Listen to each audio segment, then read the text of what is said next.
عبدا من عبادنا آتیناہ رحمتا من عندنا وعلمناہ من لدنا علما صدق اللہ مولانا العظیم۔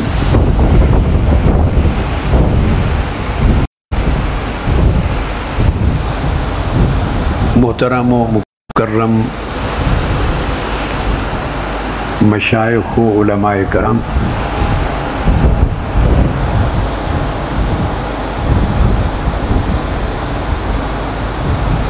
دینی جامعات اور درسگاہوں کے اساتذہ کرام،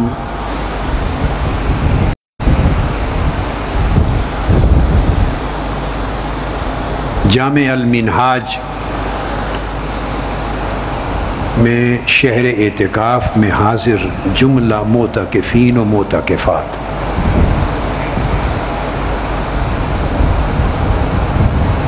ہزارہا کی تعداد میں اللہ کے حضور رمضان المبارک کے عشرہ اخیرہ کے سائلین و سائلات،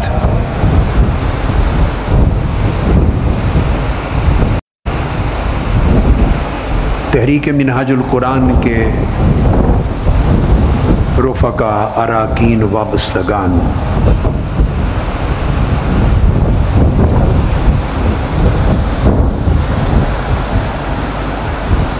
پاک نیوز جو ٹی وی چینل ہے، اس کی وساطت سے ملک بھر میں یا دنیا بھر میں شہر اعتکاف کی اس مجلس کے ساتھ شریک جملہ سامعین و سامعات اور ناظرین و ناظرات، اور منہاج ٹی وی کے چینل سے دنیا بھر کے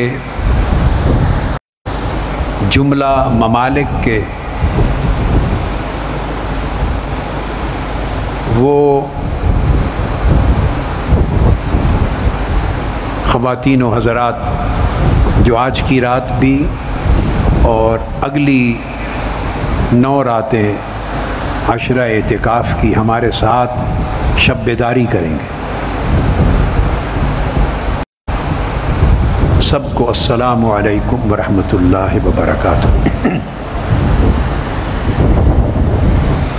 آپ کے لیے بڑی سعادت ہے، خوش بختی ہے کہ اللہ تبارک و تعالی نے آپ کو توفیق مرحمت فرمائی، اور اس نے اپنے مبارک مہینے رمضان کریم میں آپ کو اپنے در پر سائل بن کے بیٹھ جانے کا اذن دیا۔ ان میں طلبہ اور طالبات بھی ہیں،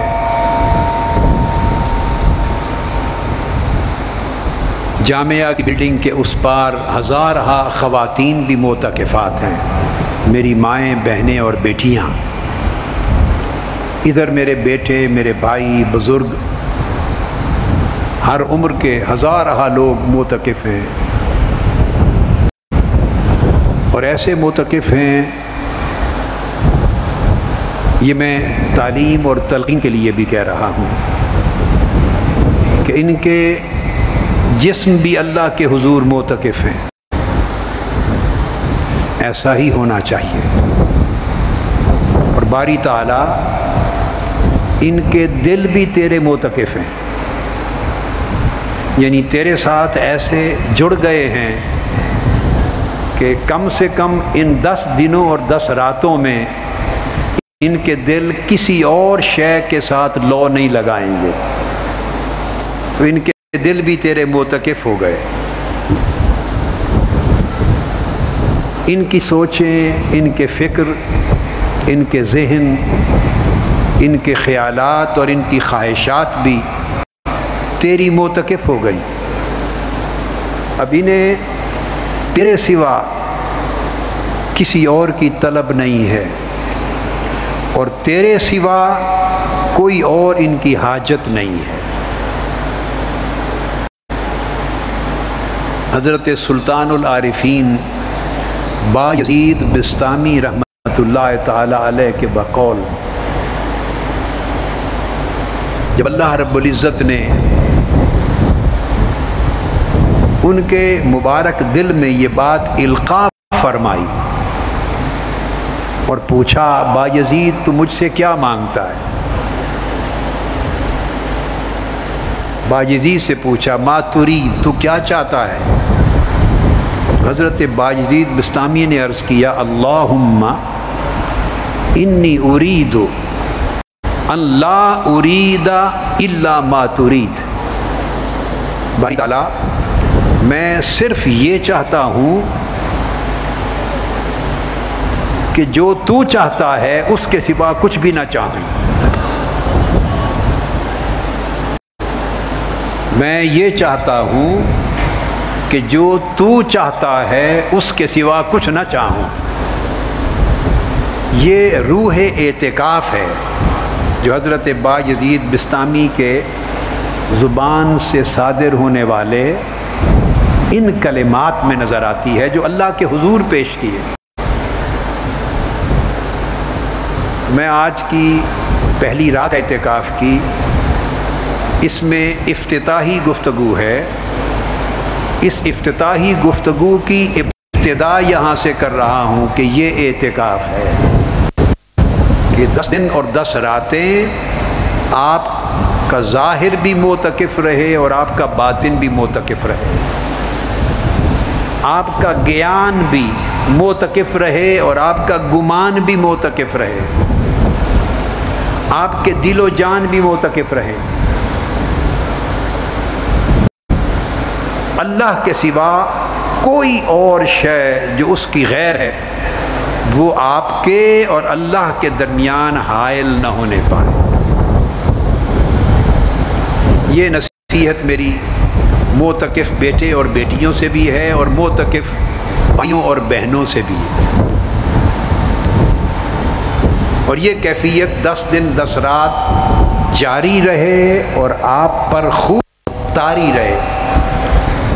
پھر جب آپ لوٹیں تو اس کے اثرات لے کر لوٹیں، اور وہ اثرات بقیہ سال اپنا نور تقسیم کرتے رہیں آنے والے مہینوں میں، ہفتوں میں، دنوں میں۔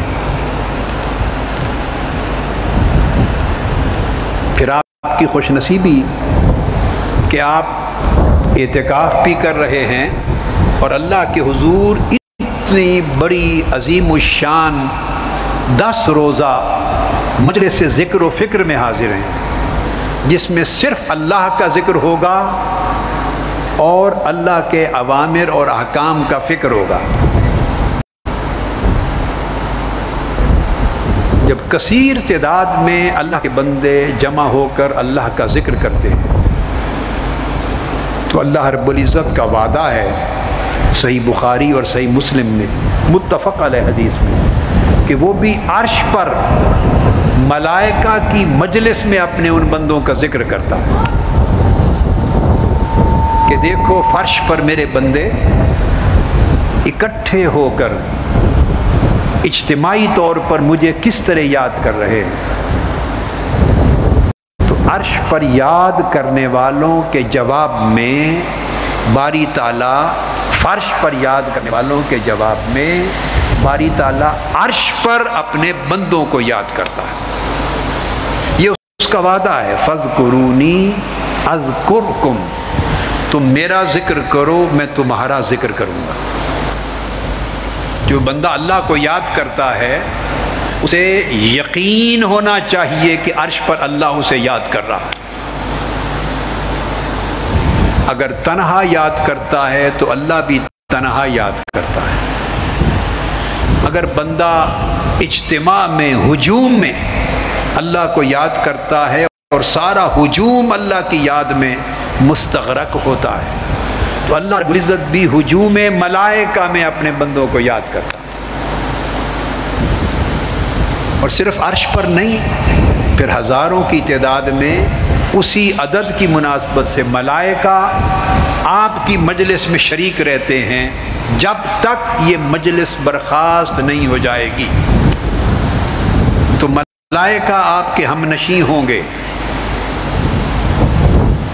یہ صحیح بخاری صحیح مسلم میں یہ حدیث وارد ہے، متفق علیہ۔ اور جب واپس پلٹ جاتے ہیں ملائکہ، صبح کے آئے ہوئے ملائکہ شام کو اور شام کے آئے ہوئے ملائکہ اگلی صبح، تو اللہ رب العزت پوچھتا ہے کہاں سے آئے ہو؟ وَهُوَ أَعْلَمُ، حالانکہ وہ جانتا ہے کہاں سے آئے ہیں، مگر وہ اپنے بندوں کا پیارا پیارا حال اپنے فرشتوں کی زبان سے سننا چاہتا ہے کہ میرے فرشتے کہیں کہاں سے آئے ہو؟ وہ کہتے ہیں باری تعالیٰ تیرے بندے تیرے ذکر میں بیٹھے تھے، ہم ان کی مجلس سے اٹھ کے آئے ہیں۔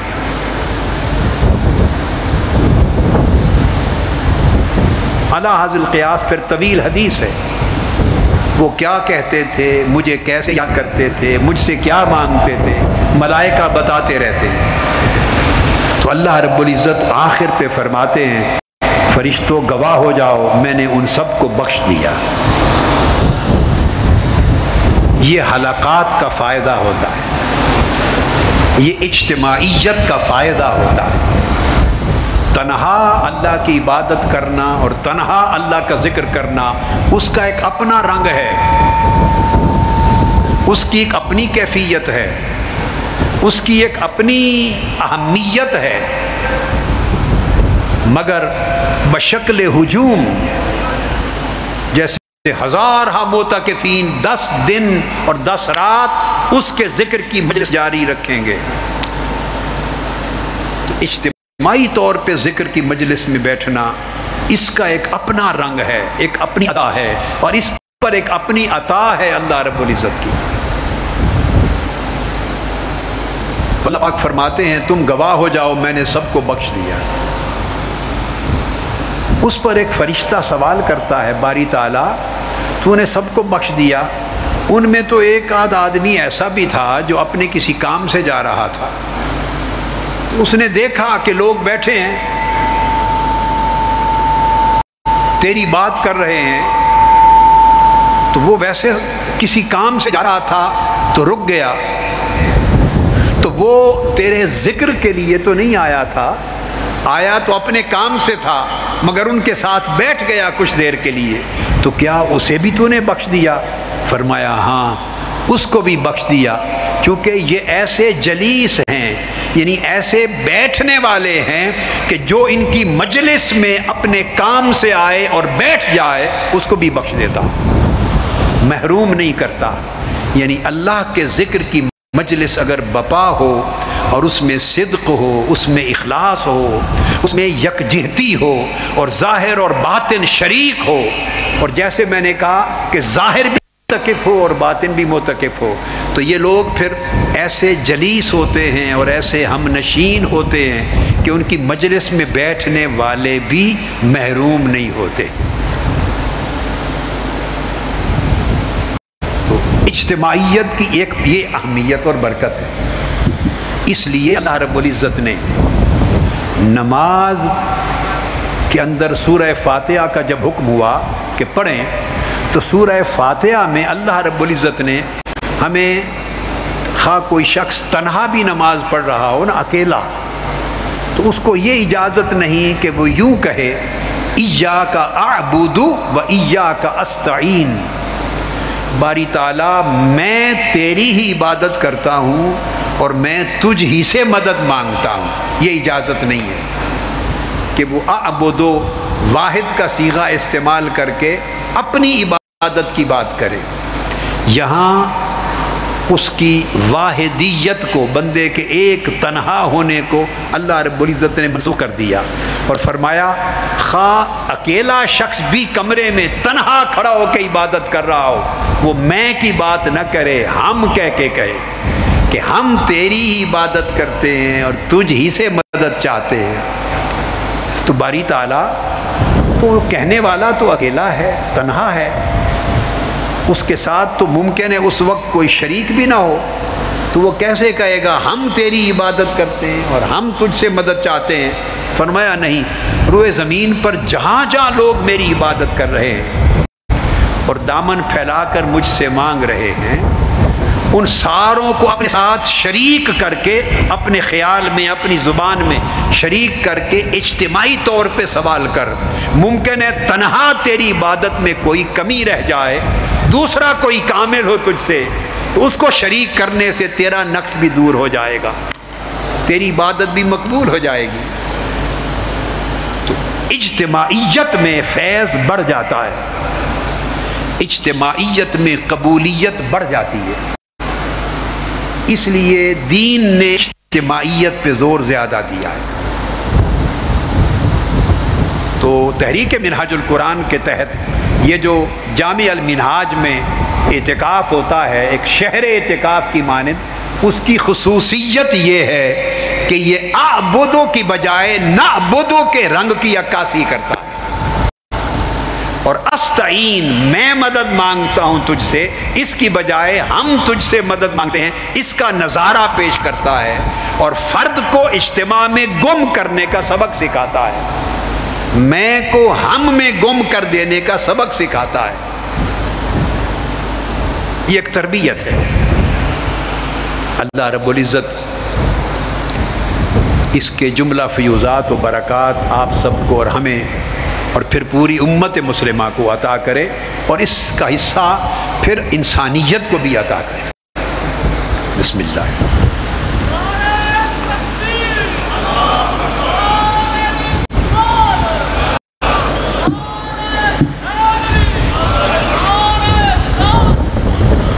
الحمدللہ تعالی یہ پورے 10 دن آپ کے معمولات عصر سے لے کے صبح تک باقی دنیا بھی مسلسل پاک نیوز کی ٹرانسمیشن کے ذریعے دیکھتی رہے گی پورے 10 دن،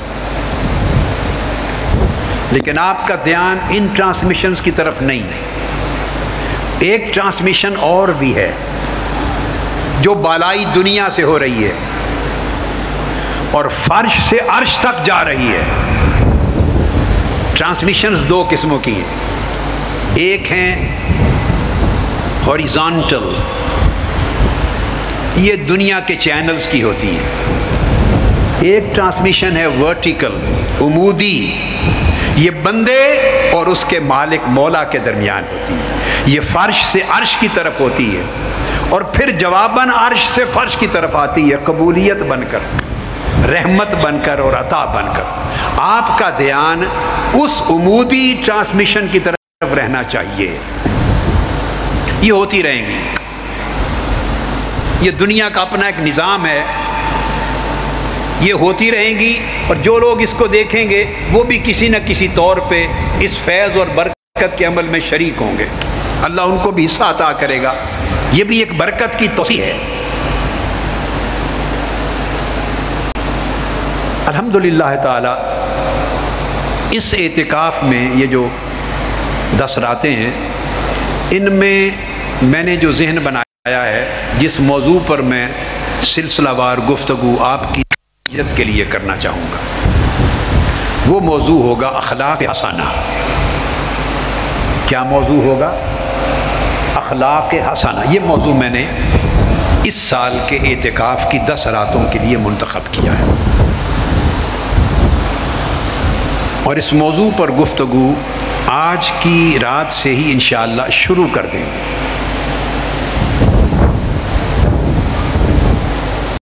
مگر آج کی رات چونکہ سیدنا مولا علی کرم اللہ وجہ الکریم کی شہادت کی رات ہے، اس رات کو ان کی ذات مقدسہ کے ساتھ نسبت ہے، آپ کی شہادت کی رات ہونے کے بارے میں، لہذا ان کا ذکر کروں گا۔ تو میں آج کی گفتگو کو 3 حصوں میں تقسیم کروں گا۔ کچھ حصہ، پہلا حصہ سیدنا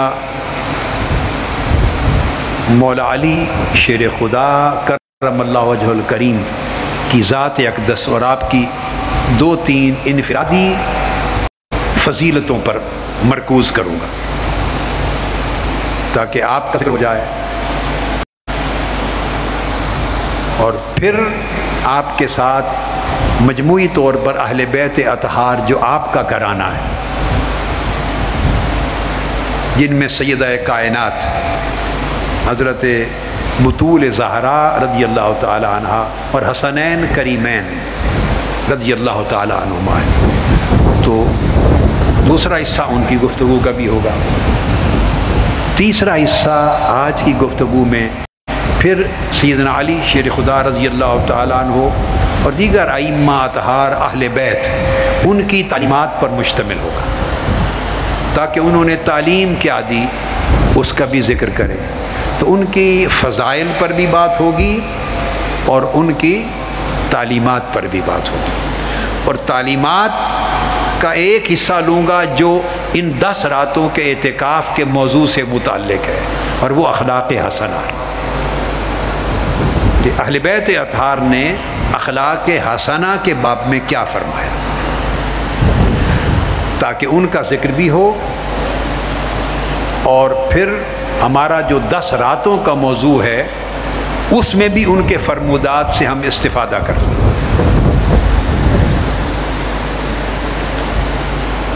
اب سیدنا علی کرم اللہ وجہہ الکریم، ان کا ذکر یہاں سے شروع کرنا چاہتا ہوں۔ جو میں نے قرآن مجید کی ایک آیہ کریمہ پڑھی، وہ ایک نکتہ ہے جو چاہتا ہوں کہ آپ کی سمجھ میں آئے۔ جو آیہ کریمہ میں نے تلاوت کی، یہ سورہ کہف کی آیت ہے۔ ایک بات اور عرض کر دوں آگے بڑھنے سے قبل، کہ آپ کی ایک سعادت تو میں نے کلیئر کر دی کہ اس اعتکاف کے اندر آپ کی اجتماعیت اور تربیت کی برکتیں۔ دوسری سعادت یہ ہے کہ آپ قدوۃ الاولیاء سیدی و سندی و مرشدی و مولائی حضور سیدنا طاہر علاء الدین الگیلانی البغدادی رضی اللہ تعالی عنہ، ان کے زیر سایہ معتکف ہیں۔ اللہ کا گھر ہے اور اللہ کے بڑے برگزیدہ ولی گھر ہے، تو ان کے زیر سایہ بیٹھے ہیں، تو فیوزات ولایت بھی نصیب ہو رہی ہے۔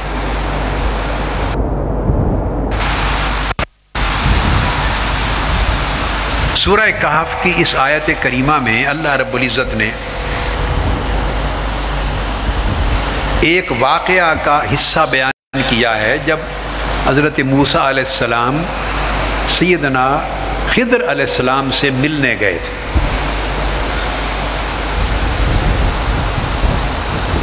تو اس آیت کریمہ میں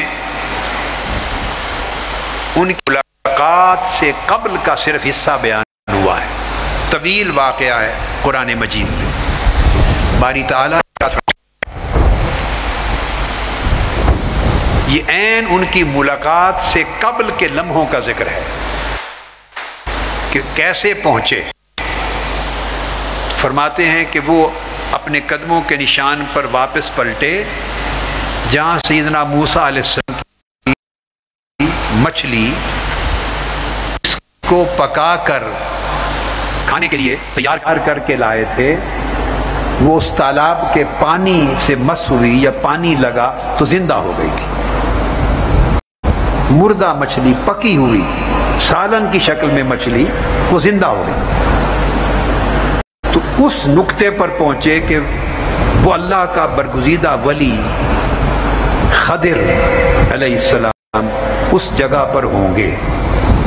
تو قرآن مجید نے کہا فوجدا عبدا من عبادنا، جب وہ اپنے پاؤں کے نشان تلاش کرتے کرتے اس مقام پر جا پہنچے تو ان دونوں نے ہمارے بندوں میں سے ایک بندہ خاص کو پا لیا۔ اور یہاں حضرت خضر علیہ السلام کا نام نہیں لیا قرآن مجید نے، اور یوں کہا کہ فوجدا عبدا من عبادنا، ہمارے بندوں میں سے اس خاص بندے کو پا لیا جس کی تلاش میں حضرت موسیٰ علیہ السلام نکلے تھے۔ اب اس خاص بندہ، اس بندے کا حال کیا تھا؟ تو اللہ رب العزت نے فرمایا آتیناہ رحمتا من عندنا، وَعَلَّمْنَاهُ مِن لَّدُنَّا عِلْمًا۔ حضرت خضر علیہ السلام ان کو ہم نے اپنی بارگاہ سے خصوصی رحمت کا خزانہ عطا کیا تھا، رحمتم من عندنا، ہم نے اپنی، عندنا میں ایک لفظ ہے اندیت، اندیت کا اشارہ ہے اس کے خزانہ خاص کی طرف، یعنی رحمت عامہ نہیں تھی، رحمت خاصہ تھی، ہم نے اسے اپنی خاص رحمت کے، اپنے خصوصی خزانے میں سے خاص رحمت کا حصہ وافر عطا کیا تھا۔ وَعَلَّمْنَاهُ مِن لَّدُنَّا عِلْمًا، اور ہمارے خاص علم کے خزانے میں سے خصوصی علم کا حصہ وافر عطا کیا۔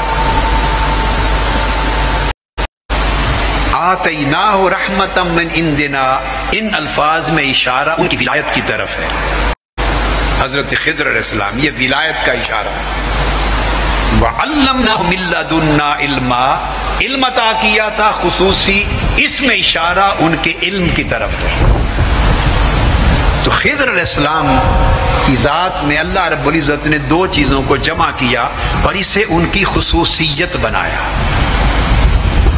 یعنی ولایت اور علم کو جمع کیا، یہ خضر علیہ السلام کی خصوصیت بنی۔ اس سے ایک چیز میں سمجھانا چاہتا ہوں تفصیل میں گئے بغیر، اس سے ایک اصول اور کلیہ یاد رکھ لیں، ولایت کو، رحمتم من عندنا کو علمنا من لدنا علم کے ساتھ جوڑنا، اس کا مطلب یہ ہے، جو اس سے اخذ ہوتا ہے وہ یہ کہ اللہ کا ولی کبھی جاہل نہیں ہوتا، یاد رکھ لیں، ولی کبھی جاہل نہیں ہو سکتا، وہ علم لدنی سے سرفراز ہوتا ہے، تو اللہ کا ولی جاہل نہیں ہو سکتا، اور یہ اصول بھی اس سے اخذ ہوا کہ جاہل کبھی ولی نہیں ہو سکتا، ولی جاہل نہیں ہو سکتا اور جاہل بولیے ولی نہیں ہو سکتا۔ جسے علم خاص میسر نہیں ہے، جو جاہل ہے شرع سے، قرآن و سنت سے، شریعت سے، دین سے، اور جو اللہ کے علم خاص کے حصے سے معروم ہے، جاہل ہے، وہ ہر ثواب تو پا سکتا ہے مگر ولی نہیں ہو سکتا۔ ولایت اور علم لازم و ملزوم ہے، ولایت اور علم بولیے لازم و ملزوم ہے۔ علم صحیح سے ولایت جنم لیتی ہے، اور ولایت علم صحیح پر قائم ہوتی ہے، یہ دونوں ایک دوسرے سے جدا نہیں ہو سکتے۔ اور عالم نہ ہو، ایسا کبھی نہیں ہو سکتا کہ کوئی ولی ہو اور عالم نہیں، تو آپ اسے جو چاہیں بناتے پھریں، وہ ولی نہیں ہے، جاہل ولی نہیں ہو سکتا، اور یہ کبھی نہیں ہو سکتا کہ ولی ہو اور علم سے معروم ہو، اس پر علم کے دروازے کھول دیے جاتے ہیں۔ یہاں اسی نقطے کو سمجھانے کے لیے ایک قرآن مجید کا ریفرنس اور دینا چاہتا ہوں۔ سیدنا سلیمان علیہ السلام کے دربار کا ذکر ہوا ہے قرآن مجید میں، جب انہوں نے فرمایا تھا اپنے درباریوں کو کہ ملکہ سبا کا تخت، یمن سے ملکہ سبا کا تخت میرے پاس لے کر آؤ، تو جنات کا ایک سردار بھی آپ کے دربار میں حاضر تھا، آپ کے تابع تھے جنات، عفریت من الجن، وہ ایک کھڑا ہوا جنات کا سردار، اس نے کہا انا آتی کبھی قبل ان تقوم من مقامک، عرض کیا سلیمان علیہ السلام کو کہ میں اس ملکہ کا تخت جو سینکڑوں میل کی مسافت پر تھا آپ کے دربار میں پیش کر سکتا ہوں، لے آتا ہوں، آپ کے اپنی نشست سے کھڑا ہونے سے بھی پہلے یا آپ کی نشست کے برخاست ہونے سے پہلے تخت لا سکتا ہوں۔ آپ نے اس کی آفر کو قبول نہیں کیا، پھر پوچھا دربار میں کوئی ہے جو وہ تخت ہمارے پاس حاضر کرے۔ وہاں پر قرآن مجید نے فرمایا وقال الذی عندہ علم من الکتاب، پہلے جنات میں سے کوئی بولا تھا، اب آپ کی امت کے اولیاء میں سے کوئی بولا، ایک ولی بولا، اور قرآن مجید نے اس کو کہا قال الذی عندہ علم من الکتاب۔ اب ایک ایسا شخص اٹھا جو صاحب علم تھا، جس کے پاس اللہ کی کتاب کا علم تھا، اللہ کا عطا کردہ علم کا خزانہ تھا، وہ اٹھا اور اس نے کہا انا آتی کے بہی قبل ان یرتد الیک طرفک، آپ اپنی آنکھ جھپکیں اور آپ کی آنکھ جھپکنے سے پہلے تخت یہاں موجود کر دیا۔ آپ نے اس کی آفر قبول کی۔ وہ چاہتے تھے کہ یہ کرشمہ میرے کسی امت کے ولی کے ہاتھوں صادر ہو، اور صاحب علم، تو قرآن مجید نے یہاں ولی کا ذکر صاحب علم کہہ کے کیا، اور وہاں خضر علیہ السلام کی ولایت کو جوڑا علم لدنی کے ساتھ۔ پھر وہ تخت آ گیا آپ کی آنکھ جھپکنے سے پہلے، تو جب تخت پیش ہوا تو اللہ کے ولی تھے، انہوں نے کہا ذالک من فضل ربی، یہ اللہ کا فضل ہے، اس میں میرا کوئی کرشمہ نہیں ہے، اس تخت کا آنکھ جھپکنے کے لیے یہاں پہنچ جانا یہ اللہ کے فضل سے ہے۔ اور وہ جو جنات کا سردار بولا تھا پہلے، اس نے کہا میں لا سکتا ہوں اور مجھے اس کے اوپر طاقت حاصل ہے۔ اس نے لانے کی قدرت اور طاقت اور لانے کی جو فضیلت ہے اسے اپنی ذات کی طرف منسوب کیا تھا کہ مجھے طاقت ہے اس کی، میں لا سکتا ہوں۔ یہ فرق تھا جن میں اور ولی میں۔ وہ دعویٰ کر رہا تھا، میں لا سکتا ہوں، میری طاقت اور قدرت ہے، اور اللہ کے ولی کی کرامت سے جب تخت پہنچا انہوں نے اپنی ذات کی نفی کر دی اور کہا یہ اللہ کا فضل ہے۔ تو ولی کی پہچان یہ ہوتی ہے کہ وہ دعویٰ نہیں کرتا، ولی دعویٰ نہیں کرتا، دعویٰ ولایت کی نفی ہے۔ صوفی دعویٰ نہیں کرتا، اللہ والا دعوت نہیں کرتا، دعویٰ اللہ کا ولی دعویٰ نہیں کرتا، اللہ کا دوست دعویٰ نہیں کرتا، اللہ کا مقرب بندہ دعویٰ نہیں کرتا، جس پر اللہ کا فضل ہو وہ دعویٰ نہیں کرتا، وہ جھک جاتا۔ جیسے درخت کی جس شاخ پر پھل لگ جائے تو شاخ اکڑتی نہیں، اتنی جھکتی جاتی ہے، پھل جتنا زیادہ لگتا جاتا ہے شاخیں اتنی جھکتی جاتی ہیں۔ تو اللہ رب العزت اپنے فضل کا پھل جس بندے کی جسم اور وجود کی اور روح کی شاخ پہ لگا دیں اس میں تواضع اور جھکنا بڑھتا چلا جاتا ہے۔ یہ علامت ہے۔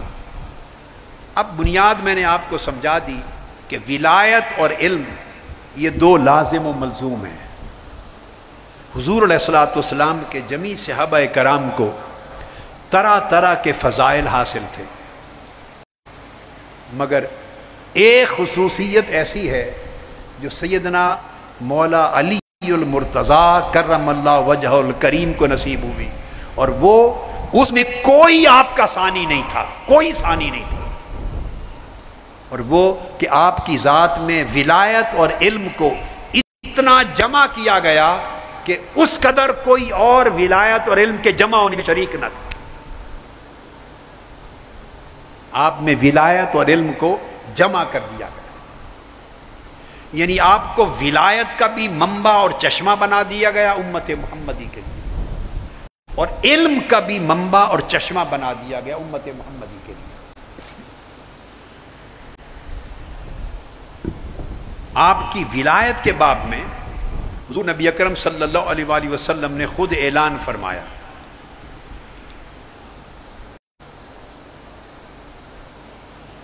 آپ مکہ معظمہ سے واپس تشریف لا رہے ہیں مدینہ طیبہ، مسند امام احمد بن حنبل کی حدیث ہے اور ابو یعلا کی حدیث ہے اور جامع ترمذی کی حدیث ہے اور نسائی کی حدیث ہے، اور حدیث صحیح ہے، حدیث صحیح ہے۔ پھر ابن حبان کی بھی ہے، طبرانی کی ہے، اور بہت سارے ائمہ حدیث نے اپنے اپنے طرق سے بے شمار صحابہ کرام سے اس حدیث کو صحیح طرق اور صحیح اسانید کے ساتھ روایت کیا۔ آقا علیہ الصلوۃ والسلام تشریف لائے، مدینہ طیبہ کے راستے میں ایک تالاب ہے جس کو خم کہتے ہیں۔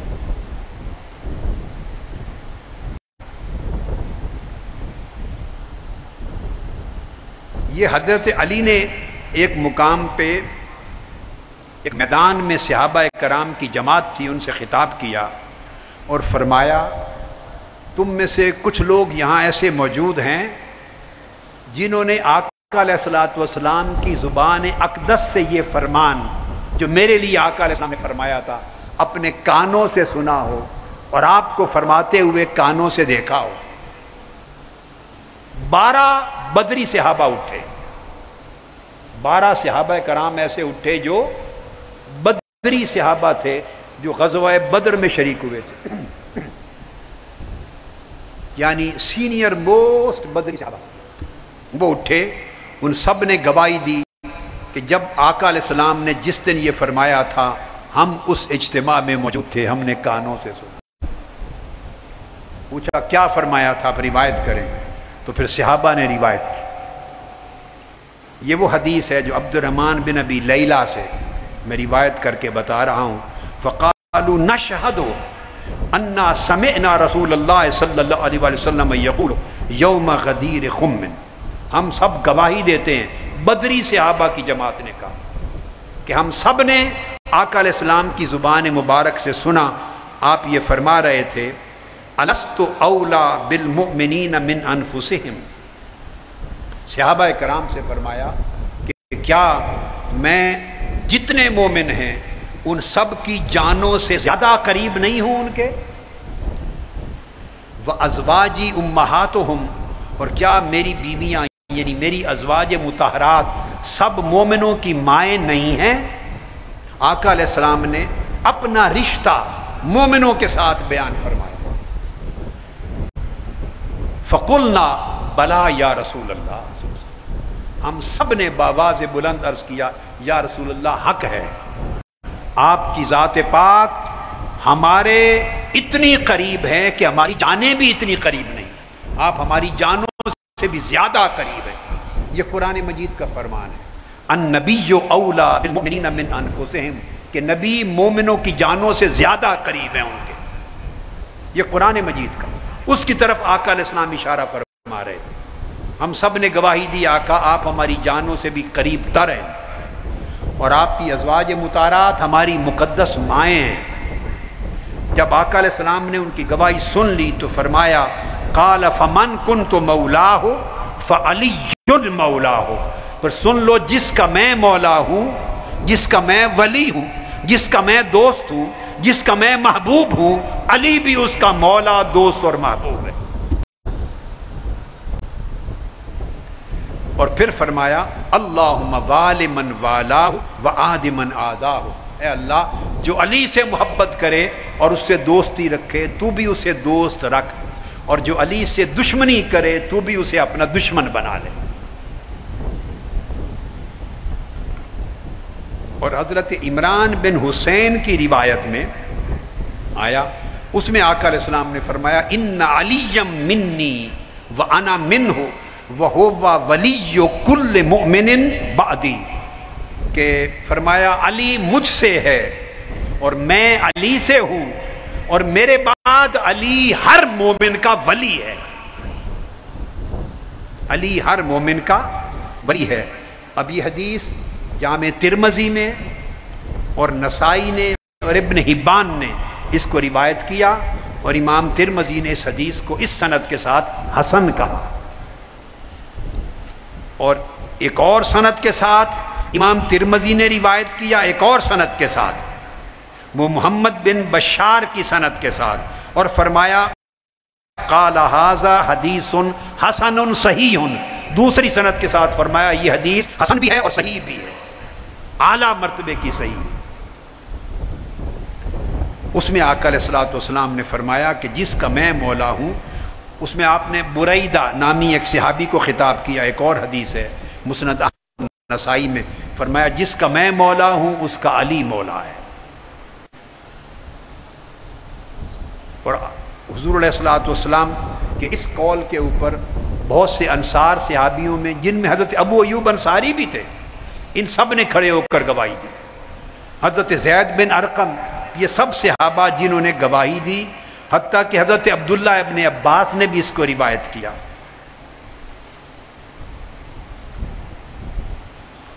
اور نسائی نے، حاکم اور طبرانی نے بھی حدیث کو روایت کیا۔ اس میں ارشاد کلمات یہ ہیں، آقا علیہ السلام نے فرمایا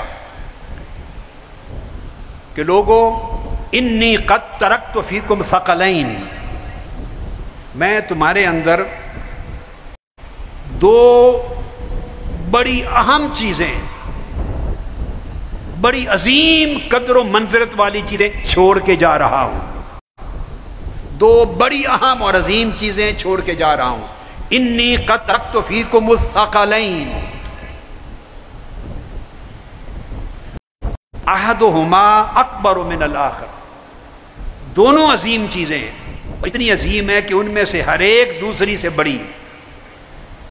پھر فرمایا کتاب اللہ تعالی و عطرتی اہل بیتی، ایک میرے اللہ کی کتاب قرآن اور ایک میری عطرت اور اہل بیت، دو چیزیں چھوڑ کے جا رہا ہوں۔ فرمایا فانظروا کیف تخلفونی فیہما،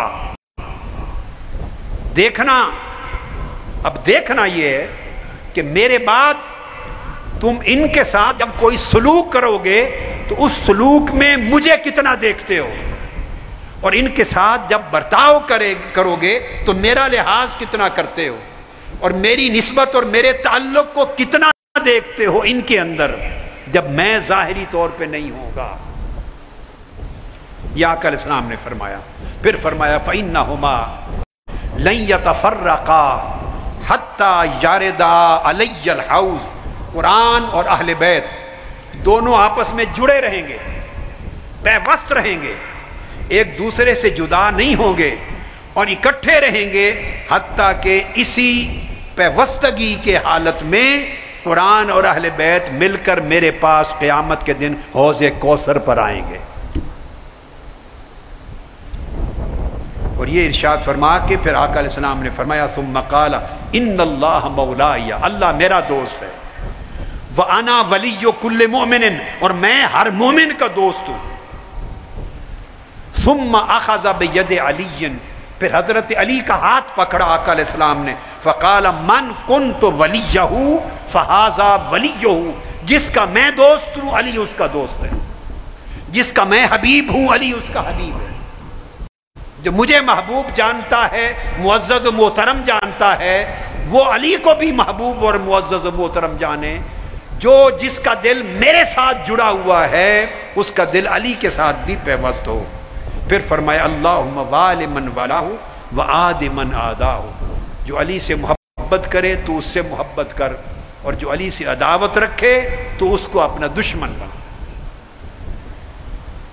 اس حدیث کو بھی امام نسائی، حاکم طبرانی نے روایت کیا، اور امام حاکم نے کہا یہ حدیث صحیح ہے، اور امام ابن کثیر نے اس کو روایت کیا اور کہا کہ ہمارے شیخ امام ابو عبداللہ ذہبی نے کہا ھذا حدیث صحیح، یہ حدیث صحیح ہے۔ تو ایک تو میں نے یہ حدیث بیان کی، اس کے چند ایک طرق کا ذکر کر دیا۔ اب اس حدیث پر سب سے پہلے، یہ تو بہت ساری کتابوں میں یہ حدیث آئی ہے اور بہت سارے صحابہ کرام نے اس حدیث کو روایت کیا ہے، بہت سارے صحابہ نے، یہ بات بڑی امپورٹنٹ ہے، اس حدیث کو روایت کیا ہے۔ 98 صحابہ نے اس حدیث کو روایت کیا۔ کتنے؟ 98 صحابہ کرام نے اس حدیث کو روایت کیا، اور سینکڑوں کی تعداد میں کتب ہیں حدیث کی جنہوں نے، ائمہ حدیث نے الگ الگ طرق کے ساتھ اس حدیث کو اپنی کتب حدیث میں درج کیا۔ ایک امام و گزرے حدیث کے امام ابن عقدہ، امام ابن عقدہ وہ پہلے شخص تھے، یہ غالباً تیسری صدی ہجری میں، تیسری چوتھی صدی ہجری میں ہوا امام ابن عقدہ۔ انہوں نے ایک رسالہ لکھا اور اس حدیث کی من کنت مولا فعلی مولا، جس کا میں ولی ہوں اور مولا ہوں اس کا علی مولا ہے۔ یہ حدیث جتنے طرق سے اور اسانید سے مختلف صحابہ، تابعین، اتباع تابعین کے طریقوں سے حدیث وارد ہوئی ہے مختلف کتب میں، ان سارے طرق کو، طرق کہتے ہیں حدیث کی سندیں، ان کو جمع کیا اور 100 طرق کے حدیث جمع کی اپنے رسالے۔ کتنے؟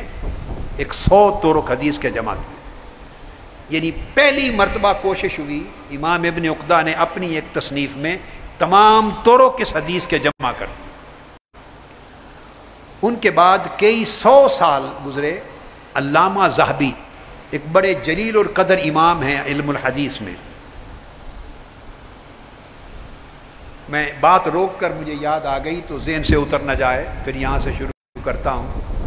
ابھی نماز تراویح کے وقت ہمارے مفتی اعظم ہیں اور ہمارے روز اول سے معتکفین ساتھیوں میں سے بھی، اور جامعہ اسلامیہ منہاج القرآن کے بڑے عظیم استاذ ہیں علامہ مولانا مفتی عبد القیوم خان صاحب ہزاروی، جو آپ کو مسائل شریعہ کا فقہ کا درس بھی دیتے ہیں اعتکاف میں۔ وہ گر گئے تھے، بے ہوشی ہو گئی، ڈاکٹرز نے ان کو دیکھا ہے، اب الحمدللہ تعالیٰ ان کی صحت اچھی ہے۔ ہم سب مل کے دعا کرتے ہیں کہ محترم حضرت مفتی عبد القیوم خان صاحب کو اللہ تعالیٰ شفائے کاملہ اور صحت عاجلہ عطا فرمائے اور تندرست ہوں اور جلد اعتکاف کے معمولات میں شریک ہو سکے۔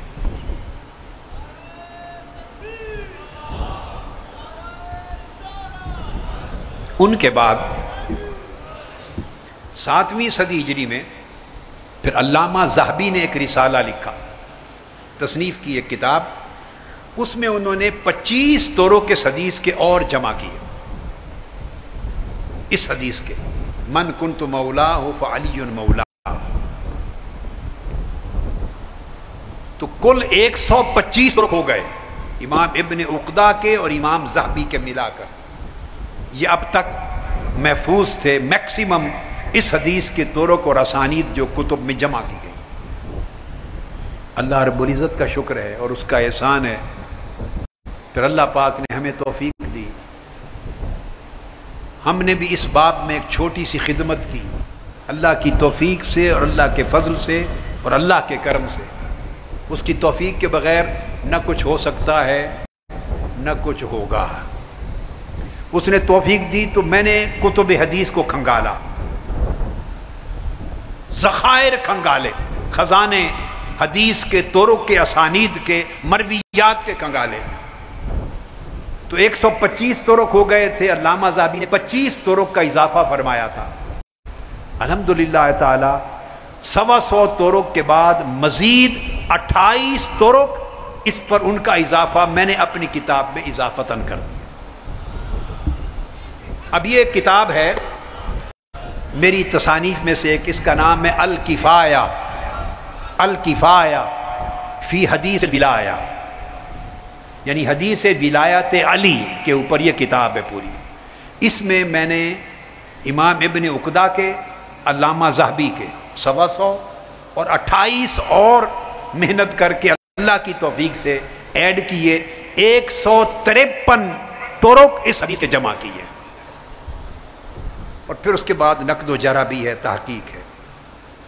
یہ میں نے اس لیے بتائی کہ بعض لوگ اس مغالطے میں ہیں جن کے پاس علم حدیث کی تھوڑی سوجھ بوجھ ہے مگر مہارت نہیں، وہ اس حدیث کو صحیح نہیں سمجھتے۔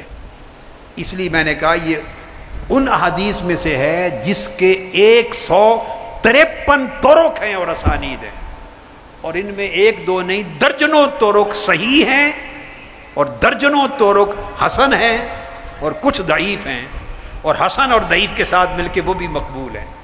153 طرق کے ساتھ بہت کم احادیث ملیں گی آپ کو جو وارد ہوئی ہیں اور روایت ہوئی ہیں۔ یہ سیدنا علی کرم اللہ وجہ الکریم کا ایک پہلو کہ آپ کو منبع ولایت بنایا گیا۔ بتانے کا مقصد یہ تھا کہ ولایت کے فیض کے لیے نبوت کا دروازہ بند ہو گیا، ولایت کا دروازہ کھول دیا گیا۔ تو آپ کو اپنی امت میں آپ نے ولایت کا منبع اور سرچشمہ بنا دیا۔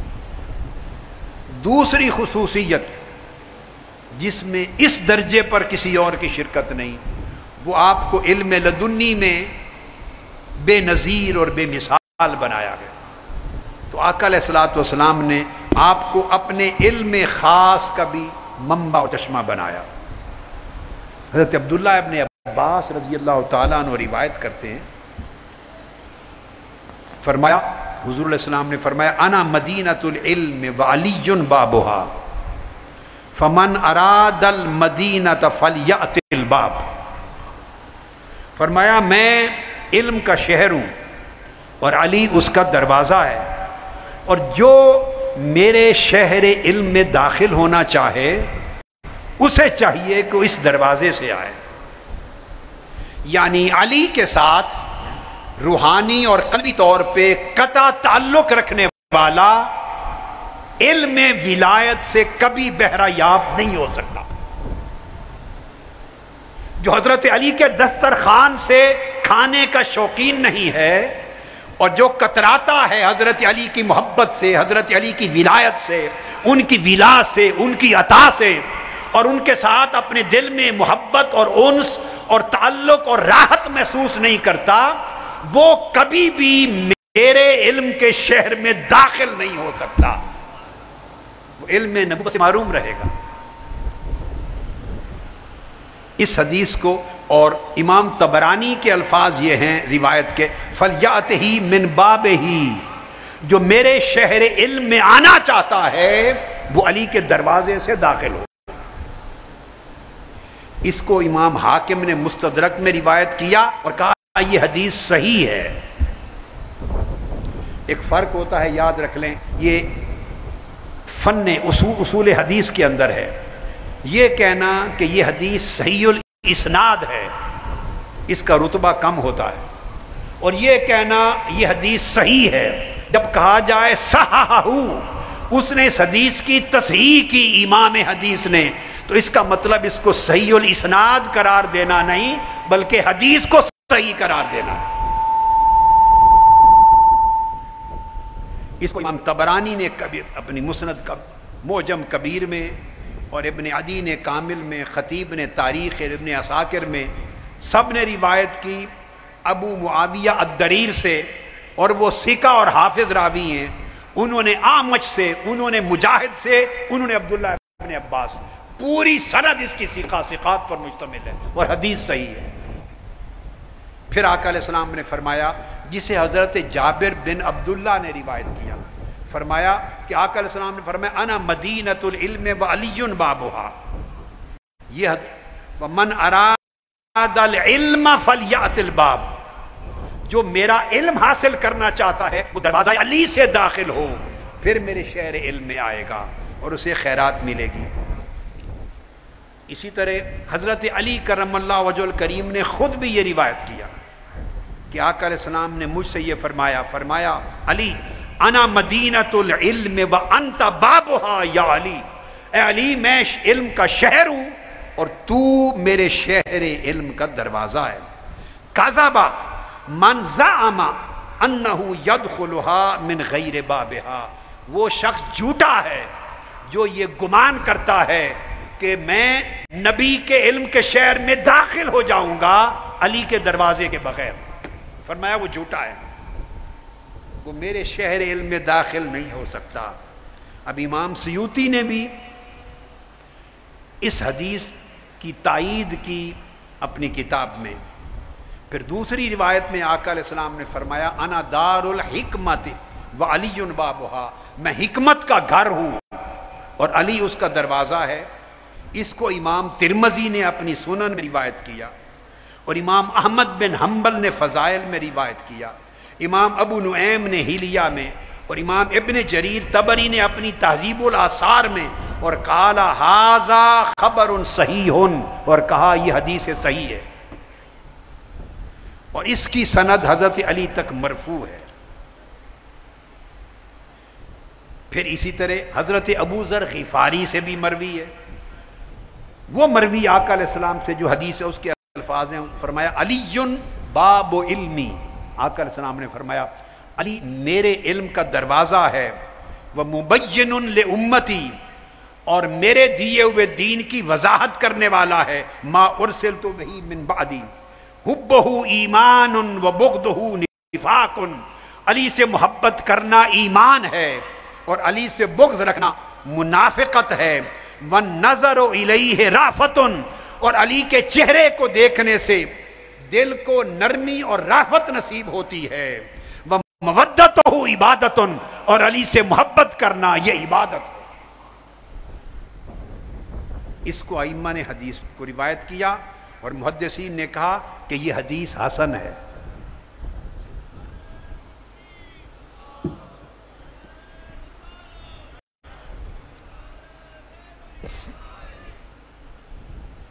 پھر امام احمد بن حنبل نے اپنی مسند میں روایت کیا، مسند احمد بن حنبل میں روایت ہے ثقہ رجال کے ساتھ، اور امام طبرانی نے کہا کہ اس کے سارے اسناد صحیح ہیں۔ وہ روایت کیا اور اس میں آقا علیہ السلام کی یہ کلمات ہیں کہ وصال سے قبل سیدہ کائنات حضرت فاطمہ الزہرا رضی اللہ تعالی عنہ آقا علیہ السلام سے ملنے کے لیے گئیں، آپ کے پاس بیٹھی، آپ نے کچھ سرگوشی کی، ان کے کان میں کچھ باتیں کی۔ اس موقع پر آقا علیہ السلام نے فرمایا او ما تردین انی زوجتک اقدم امتی سلما واکثرہم علما واعظمہم حلما، اے میری فاطمہ، میری جان کا ٹکڑا، کیا تو اس بات سے خوش نہیں ہے کہ میں نے تیری شادی اس شخص سے کی ہے جو میری امت میں سب سے پہلا مسلمان ہے؟ اور بعض محدثین کا کہنا یوں ہے کہ زیادہ عمر کے لوگوں میں، جوانوں میں سیدنا ابو بکر صدیق، اور چھوٹی عمر کے بچوں میں سیدنا علی سب سے پہلے اسلام لانے والے، اور فرمایا اس شخص سے شادی کی ہے جو میری امت کا سب سے بڑا عالم ہے، اس سے زیادہ علم کسی کے پاس نہیں، اور اس سے شادی کی ہے جو میری امت میں علم اور بردباری میں سب سے عظیم تر ہے، سب سے زیادہ بردبار ہے۔ یہ آقا علیہ السلام نے ارشاد فرمایا۔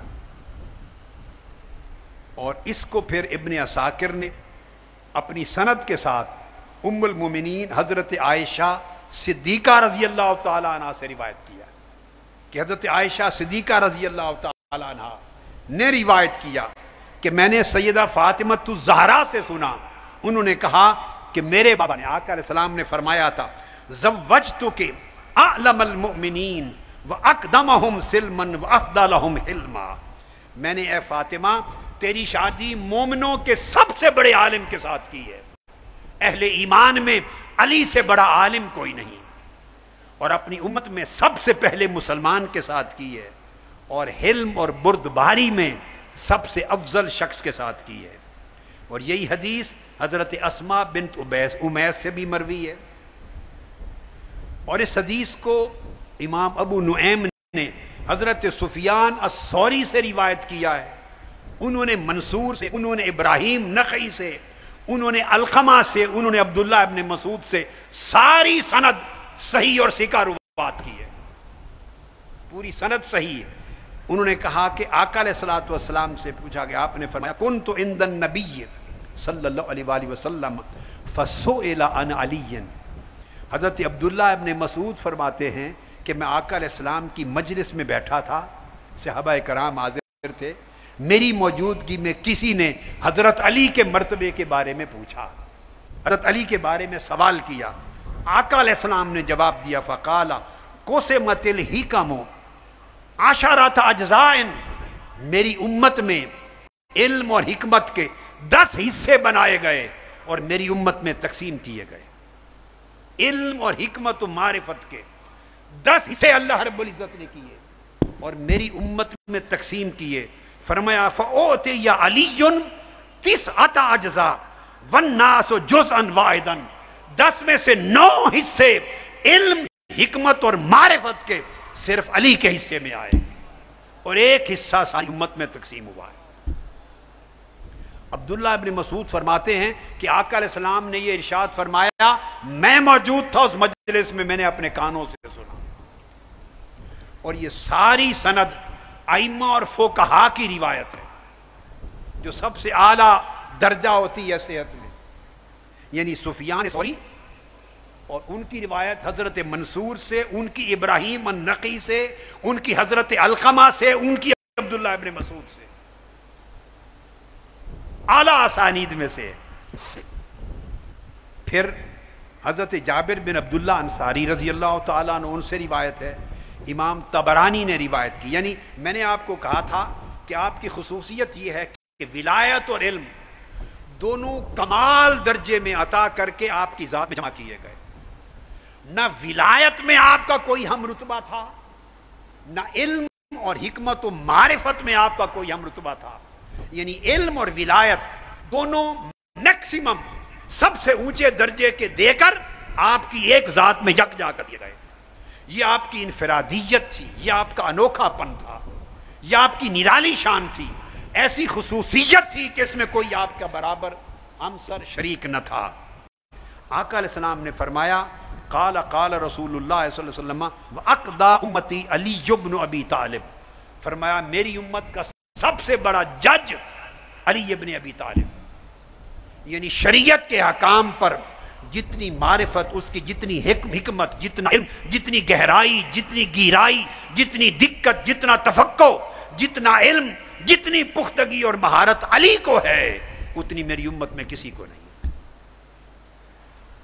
اس کو امام بغوی نے روایت کیا شرح السنہ میں، اس کو انس ابن مالک نے بھی روایت کیا، اسے امام عبد الرزاق نے بھی مصنف نے روایت کیا، اور حافظ ابن حجر اسقلانی نے اس کو فتح الباری میں روایت کیا حضرت ابو سعید خدری کے طریقے.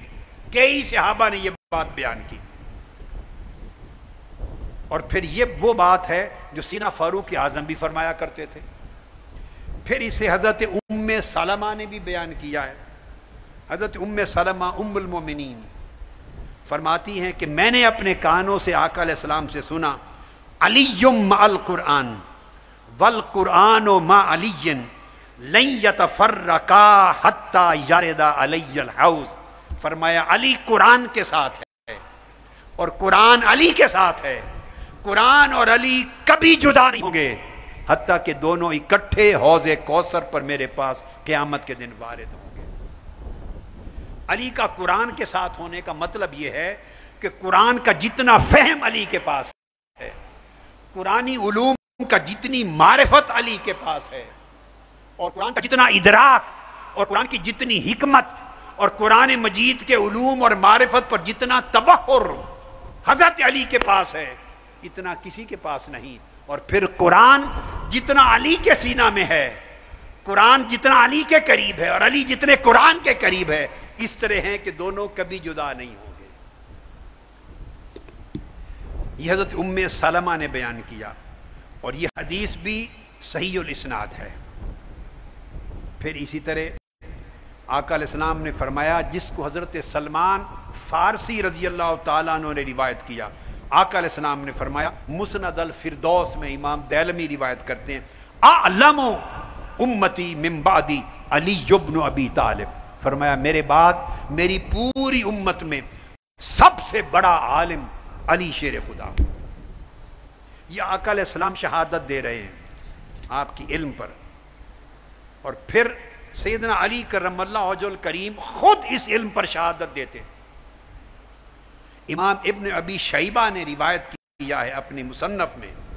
ابن ابی شیبہ میں روایت کرتے ہیں، قیس بن سکن بیان کرتے ہیں کہ میں نے اپنے کانوں سے سنا حضرت علی خطبہ ارشاد فرما رہے تھے ممبر پر کھڑے، اور ممبر پہ آپ نے فرمایا، لوگوں کو مجمع عام کو فرمایا سلونی فإنکم لا تسألونی عن شیء فیما بینکم و بین الساعہ الا حدثتکم. آپ نے فرمایا لوگوں سے، لوگوں مجھ سے جو چاہتے ہو سوال کر لو، جو چاہتے ہو پوچھ لو. فرمایا میرے آج کے دن اور قیامت کے درمیان کسی چیز کے بارے میں سوال کرو گے تو میں اس کا جواب دوں گا. یہ سیدنا مولا علی المرتضیٰ نے کہا. ایسا کلمہ آقا علیہ السلام نے خود فرمایا اور صحابہ کرام کو فرمایا کرتے تھے، اور آقا علیہ السلام کے علاوہ صحابہ کرام میں سے کسی شخص کو یہ جسارت نہ تھی کہ علم کے باب میں یہ کلام کر سکے۔ آقا علیہ السلام فرماتے تھے سلونی اما شئتم، سلونی اما شئتم، سلونی اما شئتم، جو چاہتے ہو مجھ سے پوچھ لو، جو چاہتے ہو مجھ سے پوچھ لو، جو چاہتے ہو مجھ سے پوچھ لو۔ میں اس منبر پہ کھڑے اترنے سے پہلے جو پوچھو گے تمہیں بتا دوں گا۔ لوگ اپنے نسب کا پوچھتے، آقا بتا دیتے، لوگ اپنے انجام کا پوچھتے، آقا بتا دیتے، میں جنت میں جاؤں گا یا دوزخ میں، لوگ وہ پوچھتے، بتا دیتے۔ سلونی اما شئتم کا کلمہ آقا اسلام ارشاد فرماتے، اور آپ کے صحابہ میں یہ کلمہ کسی نے ارشاد نہیں فرمایا سوائے سیدنا مولا علی المرتضیٰ کے، چونکہ آپ کو علم کے باب میں جداگانہ شان حاصل تھی۔ حضرت ابو طفیل بھی روایت کرتے ہیں، فرماتے ہیں کہ میں نے بھی اپنے کانوں سے آپ کو خطبے کے دوران سنا، فرماتے ہیں لا واللہ لا تسألونی عن شیء یکون الی یوم القیامت الا حدثتکم بہ، خدا کی قسم آج کے دن سے لے کر قیامت کے دن تک جو کسی چیز کے بارے میں سوال کرنا چاہے کر لے، جو پوچھے گا میں اس کو بتا دوں گا۔ اس کو امام عبد الرزاق نے روایت کیا، امام ابن عبد البر نے روایت کیا، حافظ ابن حجر اسقلانی نے بیان کیا، پھر اسے امام ابن سعد نے بیان کیا، امام ابن عساکر نے بیان کیا، کئی طرق سے یہ حدیث آئی۔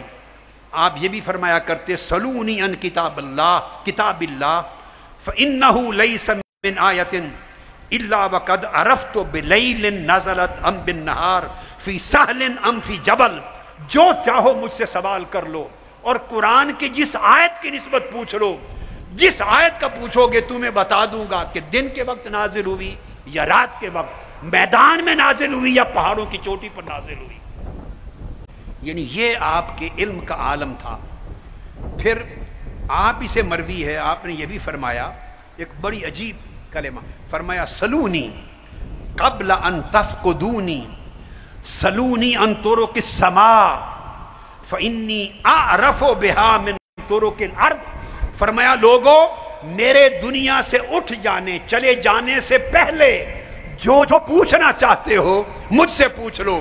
اور پھر آپ نے فرمایا خدا کی قسم آسمان کے راستوں کا پوچھو، میں آسمان کے راستوں کو زمین کے راستوں سے زیادہ جانتا ہوں۔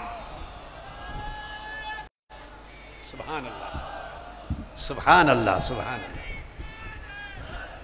فرمایا فإنی اعرف بها من طرق الارض، میں آسمانوں کے راست، سلونی عن طرق السماء، آسمانوں کے کناروں کا پوچھو، آسمانوں کے طبقات کا پوچھو، آسمانوں کے راستوں کا پوچھو، آسمانی کائنات کے احوال کا پوچھو، ادھر لے آئے بیٹھو، احوال کا پوچھو۔ فرمایا خدا کی قسم میں آسمانوں کے حالات زمین کے کرۂ ارضی کے حالات سے زیادہ جانتا ہوں۔ یہ ارشاد فرمایا، یہ آپ کے علم کا تبحر ہے، یہ آپ کے علم و معرفت کا حال ہے۔ ماشاءاللہ ڈاکٹر حسن محی الدین آئے ہیں، ماشاءاللہ ہم ان کو خوش آمدید کہتے ہیں۔ یہ آپ کی ولایت کے ساتھ آپ کے علم کا عالم۔ اب حضرت سعید بن جبیر روایت کرتے ہیں، اور یہ جو حدیث اب کوٹ کر رہا ہوں یہ امام بخاری نے اس کو روایت کیا ہے، امام بخاری نے، اور امام بخاری نے روایت کیا اپنی تفسیر میں صحیح بخاری کے اندر، صحیح بخاری کے اندر کتاب التفسیر میں امام بخاری کی روایت سعید بن جبیر سے ہے۔ انہوں نے حضرت عبداللہ ابن عباس سے روایت کیا کہ حضرت فاروق اعظم رضی اللہ تعالیٰ عنہ نے فرمایا اقرؤنا ابی و اقدانا علی، ابی بن کعب کا نام آپ نے سنا ہوگا، فرمایا اقرؤنا ابی و اقدانا علی، یہ سید فاروق اعظم رضی اللہ تعالیٰ عنہ کا اعلان، اور حدیث صحیح بخاری کی امام بخاری نے روایت کی کتاب التفسیر میں۔ فرمایا سیدنا فاروق اعظم کہا کرتے تھے ہمارے صحابہ میں سب سے بڑا قاری قرآن کا قاری ابی بن کعب ہے، اور سب سے بڑا عالم اور فقیہ اور قاضی جج علی بن ابی طالب۔ یہ سیدنا فاروق اعظم کی شہادت۔ پھر اسی طرح حضرت سفیان ثوری سے مروی ہے، یہ اور ائمہ اور فقہا کی سند کے ساتھ حدیث ہے، جس کو امام احمد بن حنبل نے اپنی کتاب فضائل میں بیان کیا، فضائل صحابہ میں امام احمد بن حنبل نے۔ امام سفیان ثوری روایت کرتے ہیں یحییٰ بن سعید سے، اور یحییٰ بن سعید روایت کرتے ہیں سعید بن مسیب سے، بہت اعلیٰ سند تمام روات۔ فرماتے ہیں کہ قال کان عمر یتعوذ باللہ من معضلۃ لیس لہا ابو حسن، وہ بیان کرتے ہیں کہ اگر کوئی مسئلہ فقہی اور شرعی مسئلہ، کوئی بڑا دقیق مشکل شرعی مسئلہ سیدنا فاروق اعظم کی خدمت میں پیش کر دیا جاتا، ان کو پیش کر دیا جاتا، اور فرماتے کہ اگر علی موجود نہیں تو اللہ سے پناہ مانگتے تھے۔ فرمایا علی نہ ہو اور انتہائی دقیق شرعی مسئلہ پیش کر دیا جائے تو اللہ کی پناہ مانگنی چاہیے، مشکل شرعی مسئلے کے حل کے لیے علی کے ذریعے طے ہوتی ہے۔ یہ جو لقب آپ کو دیتے ہیں نا مشکل کشا، مشکل کشا، یہ لقب اس حدیث کی روح سے سیدنا فاروق اعظم نے آپ کو دیا ہے۔ حضرت علی کو مشکل کشا کا لقب سیدنا فاروق اعظم رضی اللہ تعالیٰ عنہ نے دیا ہے، اور اس کا ذکر امام بخاری نے اپنی جامع صحیح میں کیا ہے، صحیح بخاری میں۔ میں الفاظ دہرا رہا ہوں پھر، فرماتے کان عمر یتعوذ باللہ من معضلۃ، کوئی ایسی مشکل آ جاتی شرعی مسئلے میں، کوئی مشکل شرعی مسئلہ پیش آ جاتا اور حضرت علی موجود نہ ہوتے تو اللہ کی پناہ مانگتے تھے۔ فرمایا علمی مشکل علی کے بغیر حل نہیں ہوتی، علمی مشکل حضرت علی کے بغیر، یہ سیدنا فاروق اعظم کا فرمان ہے رضی اللہ تعالی عنہ۔ میں سمجھتا ہوں اس حدیث کے بیان کرنے کے بعد بہت سے لوگوں کا دماغ اور ذہن کھل جانا چاہیے، ان کو بات سمجھ میں آ جانی چاہیے۔ اور پھر امام ابن عبد البر نے الاستیاب میں یہ الفاظ لکھے ہیں سیدنا فاروق اعظم رضی اللہ تعالیٰ عنہ، کہ سیدنا فاروق اعظم کے بارے میں لفظ تھے کان عمر یقول لولا علی لہلک عمر۔ جتنے مشکل حالات پیش آئے، جتنی مشکلات علمی پیش آئیں، شرعی مشکلات پیش آئیں، حالات مشکل پیش آئے، اور قدم قدم پر قرآن اور سنت اور شریعت کی روح سے رہنمائی درکار تھی، بڑے بڑے کڑے فیصلے کرنے پڑتے تھے، بڑے بڑے اجتہادات کیے سیدنا فاروق اعظم نے، بڑے بڑے بدلے ہوئے حالات کے مطابق نئے احکامات دیے، نئی سچویشنز کو ایڈریس کیا۔ تو سیدنا فاروق اعظم فرمایا کرتے تھے لولا علی لہلک عمر، اگر علی میرے ساتھ نہ ہوتا تو عمر ہلاک ہو چکا ہوتا، اگر علی نہ ہوتا تو عمر ہلاک ہو چکا ہوتا۔ یہ وہ کلمات ہیں جنہوں نے حضرت علی کو مشکل کشا کا لقب دیا ہے، سیدنا فاروق اعظم رضی اللہ تعالیٰ عنہ کے۔ اور اس حدیث کو امام احمد بن حنبل نے فضائل میں روایت کیا، امام ابن سعد نے طبقات میں روایت کیا، ابن الاسیر نے اسد الغابہ میں روایت کیا، اور تمام آثار بیان کر کے پھر اس کے بعد کئی اور صحابہ کے تذکرے اسی باب میں آئے ہیں۔ پھر حضرت عبداللہ ابن مسعود رضی اللہ تعالیٰ عنہ، ان کی روایت وہ فرماتے، امام ابو نعیم نے الحلیہ میں روایت کیا، فرماتے ان القرآن انزل علی 7 احرف، قرآن 7 حروف پر نازل کیا گیا ہے۔ اب میں اس کی تفصیل میں اس وقت نہیں جاتا چونکہ ایک الگ موضوع ہے، 7 حروف میں نازل ہونے کا معنی کیا ہے، یہ ایک الگ سبجیکٹ ہے، علم التفسیر کا سبجیکٹ ہے۔ آپ اتنی بات سمجھ لیں، ایک صحابی کا قول ہے 7 حروف پر قرآن مجید نازل کیا گیا۔ حضرت عبداللہ ابن مسعود نے فرمایا ما منہا حرف الا لہ ظہر و بطن وان علی ابن ابی طالب عندہ علم الظاہر والباطن، کہ قرآن سارا 7 حرفوں پر نازل ہوا، اور فرمایا کہ ہر حرف کا ایک ظاہر ہے اور ایک باطن ہے، اور علی ابن ابی طالب کی شان یہ ہے کہ ہر حرف قرآن کا ظاہر علم بھی ان کے پاس ہے اور باطن کا علم بھی ان کے پاس ہے، یعنی وہ جامع ہیں علم ظاہر اور علم باطن کے۔ جامع. اور حضرت عبداللہ ابن عباس رضی اللہ تعالیٰ عنہ سے مروی ہے ایک اور روایت جسے امام ابن عبد البر نے الاستیاب میں سند کے ساتھ روایت کیا حضرت ضحاک بن مزاحم کے طریق سے. عبداللہ ابن عباس نے کہا قال واللہ لقد اؤتی علی بن ابی طالب تسعۃ اعشار العلم وَإِمُ اللَّهِ لَقَدْ شَارَكَكُمْ فِي الْعُشْرِ الْعَاشِرِ. عبداللہ ابن عباس نے کہا سب کو خطاب کرتے ہوئے فرمایا خدا کی قسم اللہ پاک نے حضور علیہ السلام کی امت کو 10 حصے علم عطا کیا ہے. پورا علم جو امت کو عطا کیا گیا اللہ رب العزت نے اس علم کے 10 حصے کیے اور فرماتے خدا کی عزت کی قسم 10 علم کے 10 حصوں میں سے 9 حصے صرف علی ابن ابی طالب کو عطا ہوئے اور ایک حصے میں ہم سب شریک ہوئے ہیں. ایک حصے میں ہم سب شریک ہوئے ہیں. یہ جو تمام روایات بیان کی اور آخر پہ پھر امام بخاری کی ایک اور روایت دیتا ہوں. امام بخاری نے اپنی التاریخ الکبیر میں روایت کیا حضرت سفیان سے اور انہوں نے حضرت سفیان نے حضرت جخدب التیمی سے روایت کیا. انہوں نے حضرت عطا سے روایت کیا.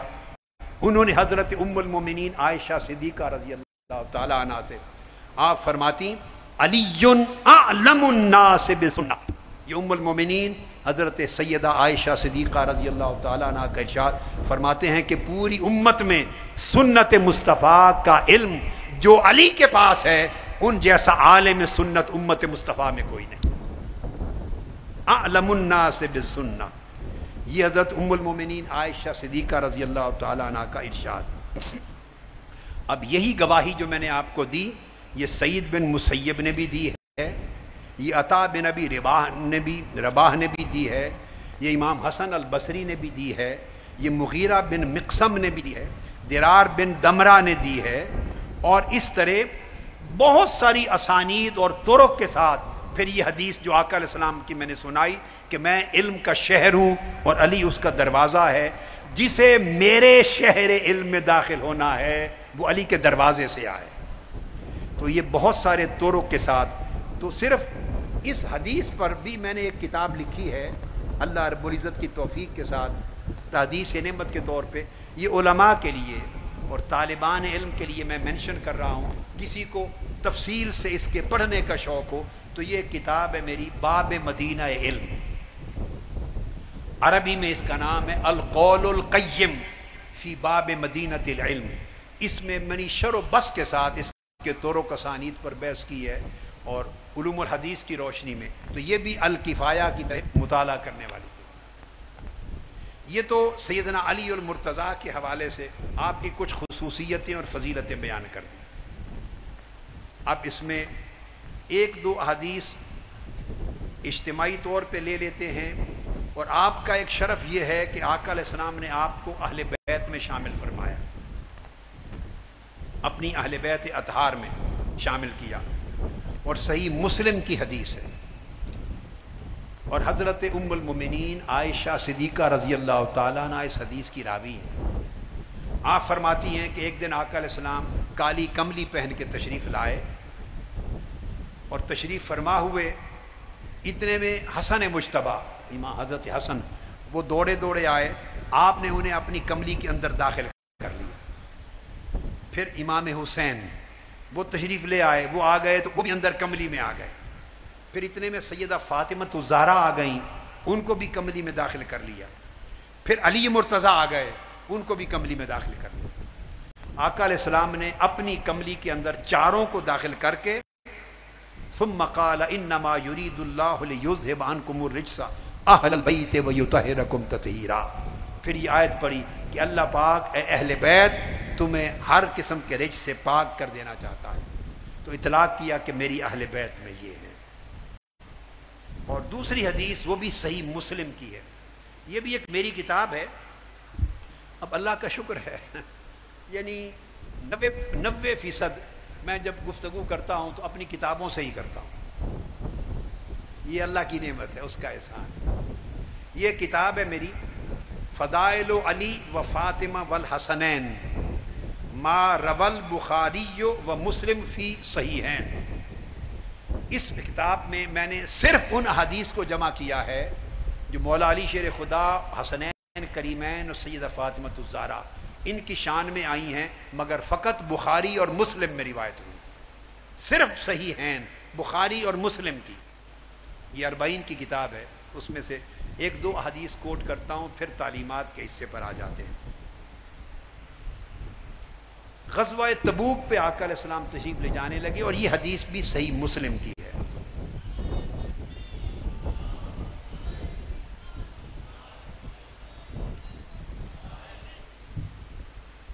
تو آپ نے فرمایا علی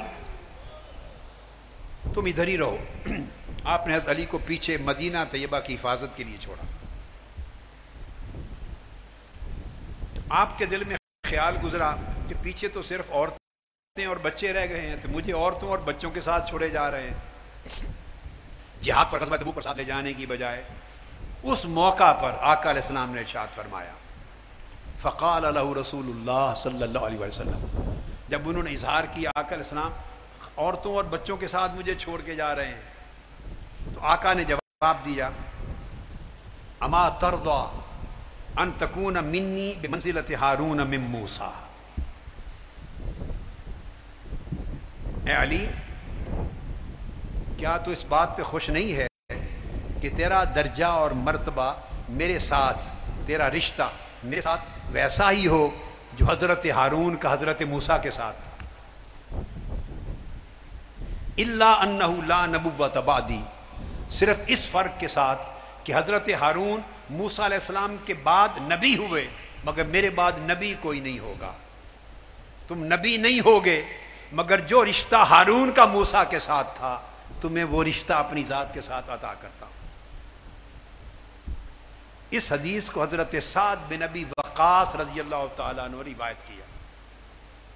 انہوں نے فرمایا، یہ جو صحیح مسلم کی حدیث ہے، فرمایا کہ میں نے 3 باتیں آقا علیہ السلام کی زبان مبارک سے حضرت علی کی شان میں سنی جو میں کبھی نہیں بھولتا، اور میں انہیں کبھی نظر انداز بھی نہیں کر سکتا۔ 3 باتیں میں نے کانوں سے سنی۔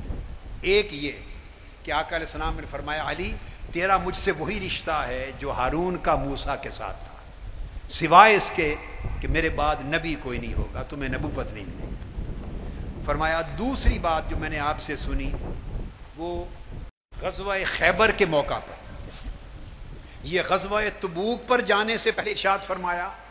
دوسری بات وہ فرماتے ہیں سعد بن ابی وقاص رضی اللہ تعالیٰ عنہ کہ غزوہ خیبر کے موقع پر، خیبر آپ کو معلوم ہے فتح نہیں ہو رہا تھا، قلعہ خیبر، پیدر پہ حملے ہوتے تھے۔ آقا علیہ السلام نے فرمایا صحابہ کرام کو آج رات رک جاؤ، آرام کرو، کل صبح میں خیبر فتح کرنے کے لیے جھنڈا ایک ایسے شخص کے ہاتھ میں دوں گا جو اللہ اور اس کے رسول سے محبت کرتا ہے، اور صرف وہ اللہ اور رسول سے ہی محبت نہیں کرتا بلکہ اللہ اور اس کے رسول اس سے محبت کرتے ہیں۔ یعنی وہ تو اللہ اور اس کے رسول سے محبت کرتا ہی ہے، مگر وہ ایسا شخص کہ اللہ اور اس کا رسول بھی اس سے محبت کرتے ہیں۔ یعنی آقا علیہ السلام نے گواہی دے دی، خود گواہ بن گئے کہ میں گواہی دیتا ہوں کہ میں بھی اس سے محبت کرتا ہوں اور اللہ بھی اس سے محبت کرتا ہے، یعنی وہ محبوب خدا بھی ہے اور محبوب مصطفیٰ بھی ہے۔ کل جھنڈا اس کے ہاتھ میں دوں گا اور وہ خیبر فتح کرے گا۔ اب صحابہ کرام، سعد بن ابی وقاص فرما رہے ہیں، صحابہ کرام ساری رات دیکھتے رہے وہ خوش نصیب کون ہوگا جس کو بلا کے آقا علیہ السلام سے وہ فتح خیبر کا جھنڈا عطا کریں گے اور چیف کمانڈر ان چیف لگائیں گے۔ صبح ساری رات گزری، صبح ہوئی، ہر شخص منتظر تھا۔ بڑے بڑے ماہرین حرب تھے، جنگ کے بڑے بڑے ماہر تھے، بڑے مجاہد تھے، بڑے شجاع تھے، بڑے جرأت مند لوگ تھے، ایک سے ایک بڑھ کر تھا، جن کے پہلے مارکے تھے، بدر میں بھی، احد میں بھی، خندق میں بھی کئی مارکے جیتے تھے۔ ہر کوئی منتظر تھا کہ شاید مجھے کال آئے گی، لیکن جب صبح ہوئی تو آقا علیہ السلام نے آواز دی، علی کہاں ہے؟ یہ صحیح مسلم کی حدیث ہے، حدیث ہے صحیح ہے۔ عرض کیا گیا یا رسول اللہ ان کی آنکھیں خراب ہیں، ان کی آنکھوں میں تکلیف ہے، فرمایا بلاؤ اسے۔ ان کو بلایا گیا، آپ نے لعاب دہن، لعاب مبارک ان کی آنکھوں میں ڈالا، شفا یاب ہو گئے۔ وَدَافَعَ الرَّایَةَ إِلَیْهِ، جھنڈا پکڑ کر فتح خیبر کا آقا علیہ السلام نے حضرت علی کے ہاتھ میں دے دیا، فرمایا جاؤ فَفَتَحَ اللَّهُ عَلَیْهِ، حضرت علی کی ایک ضرب سے اللہ نے خیبر فتح کر دی۔ اب آپ دیکھیے آقا علیہ السلام حالانکہ غزوہ میں خود بھی شریک ہوتے مگر فیصلے کس طرح ہوتے تھے، یہ بھی معلوم ہے صبح خیبر فتح ہوگا، یہ بھی معلوم ہے کس کے ہاتھ پر فتح ہوگا، یہ بھی معلوم ہے علی کے سوا کوئی فاتح نہ ہوگا، اور بلا کر انہیں شفا یاب کر کے جھنڈا دے کے فرما رہے ہیں فتح بھی ہو رہا ہے۔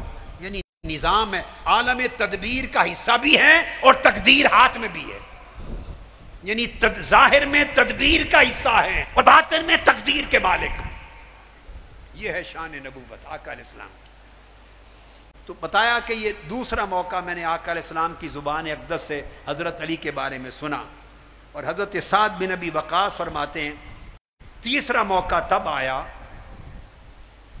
جب نجران سے ایک وفد آیا تھا، نصارہ کا، مسیحی پادریوں کا، ان کے بشپس اور ان کے پریسٹ اور ان کے پادریوں کا وفد حضور علیہ الصلوۃ والسلام کے ساتھ مناظرہ کرنے کے لیے، آپ کے ساتھ ڈیبیٹ کرنے کے لیے، آپ کا مقابلہ کرنے کے لیے آیا تھا۔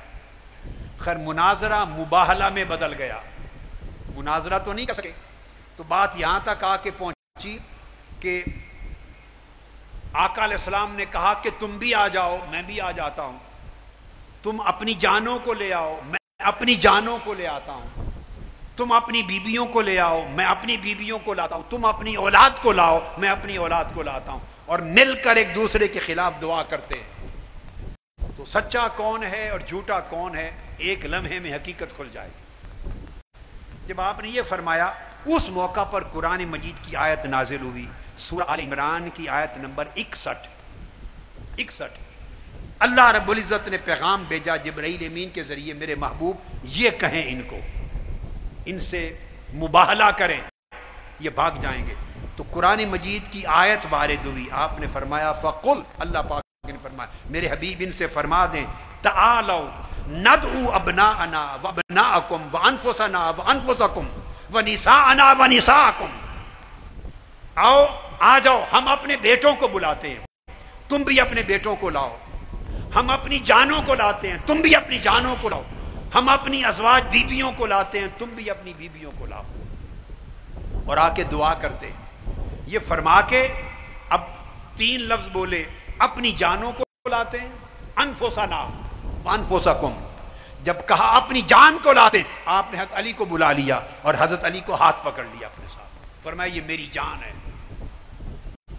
ایک میں ہوں ایک علی ہے، یہ انفسنا میں داخل کر دیا، انفسنا میں داخل کر دیا، اپنی جان کے ٹائٹل میں حضرت علی کو داخل کر دیا، اپنی جان کے عنوان میں حضرت علی کو داخل کر دیا، یا بالفاظ دیگر کہیے انہیں اپنی جان ہونے کا عنوان دے دیا۔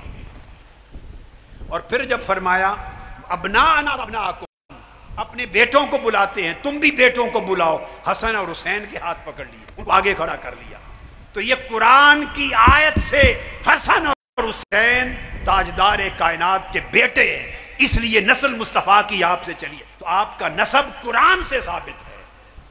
ابناءنا وابناءکم، نام لے کر حسن اور حسین کو بلا لیا، یہ قرآن کی آیت نازل ہوئی ہے ان پر، اس کے مصداق بنایا گیا ہے، مصداق بنائے گئے۔ اور پھر فرمایا ونساءنا ونساءکم، جب عورتوں کا نام لیا تو سیدہ فاطمہ الزہرا کو بلا لیا۔ کل 5 نفوس تھے، یہ قرآن مجید کی آیت ہے۔ آقا علیہ السلام کی ذات اقدس خود، ساتھ سیدنا علی شیر خدا، ساتھ سیدہ فاطمہ الزہرا، ساتھ حسن مجتبیٰ، ساتھ امام حسین سید الشہداء، یہ ہیں 5 تن، یہ قرآن سے ثابت ہوئے۔ یہ جو کبھی کہا جاتا ہے نا 5 تن پاک، یہ لفظ بولتے ہیں، کیا بولتا ہے؟ بعض اوقات کوئی مسلمان محبت کرنے والا بولتا ہے 5 تن پاک، ذہن میں خیال آتا ہے بہت سے ذہنوں میں کہ یہ گھڑی ہوئی اصطلاح ہے پاکستانیوں کی، ہندوستانیوں کی، اس کی کوئی سند نہیں ہے، اس کی سند قرآن مجید ہے۔ سورہ آل عمران کی آیت نمبر 61 5 تن پاک کا ٹائٹل دے رہی ہے۔ یہ قرآن مجید کی آیت ہے. اب آپ کوئی تفسیر اٹھا لیں اور حدیث کی کوئی اٹھا لیں، ان 5 جو پاک تن ہیں، 5 اشخاص، ان کے سوا اس آیت کریمہ کا کوئی اور مصداق روایت ہی نہیں کیا گیا.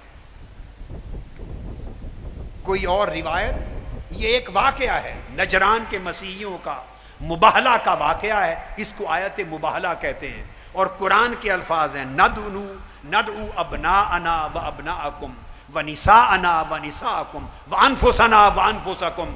آقا علیہ السلام نے 3 ٹائٹل لیے ہیں اور اب جان میں اپنی ذات اور علی کی ذات کو شامل کیا ہے، اور بیٹوں میں حسن اور حسین کو شامل فرمایا ہے، اور نساءنا و نساءکم میں سیدہ فاطمہ الزہرا کو. یہ آیت کریمہ ان 5 نفوس قدسیہ پر اس کا اطلاق ہوا ہے، اور یہ اطلاق اور مصداق آقا علیہ السلام نے بنایا ہے.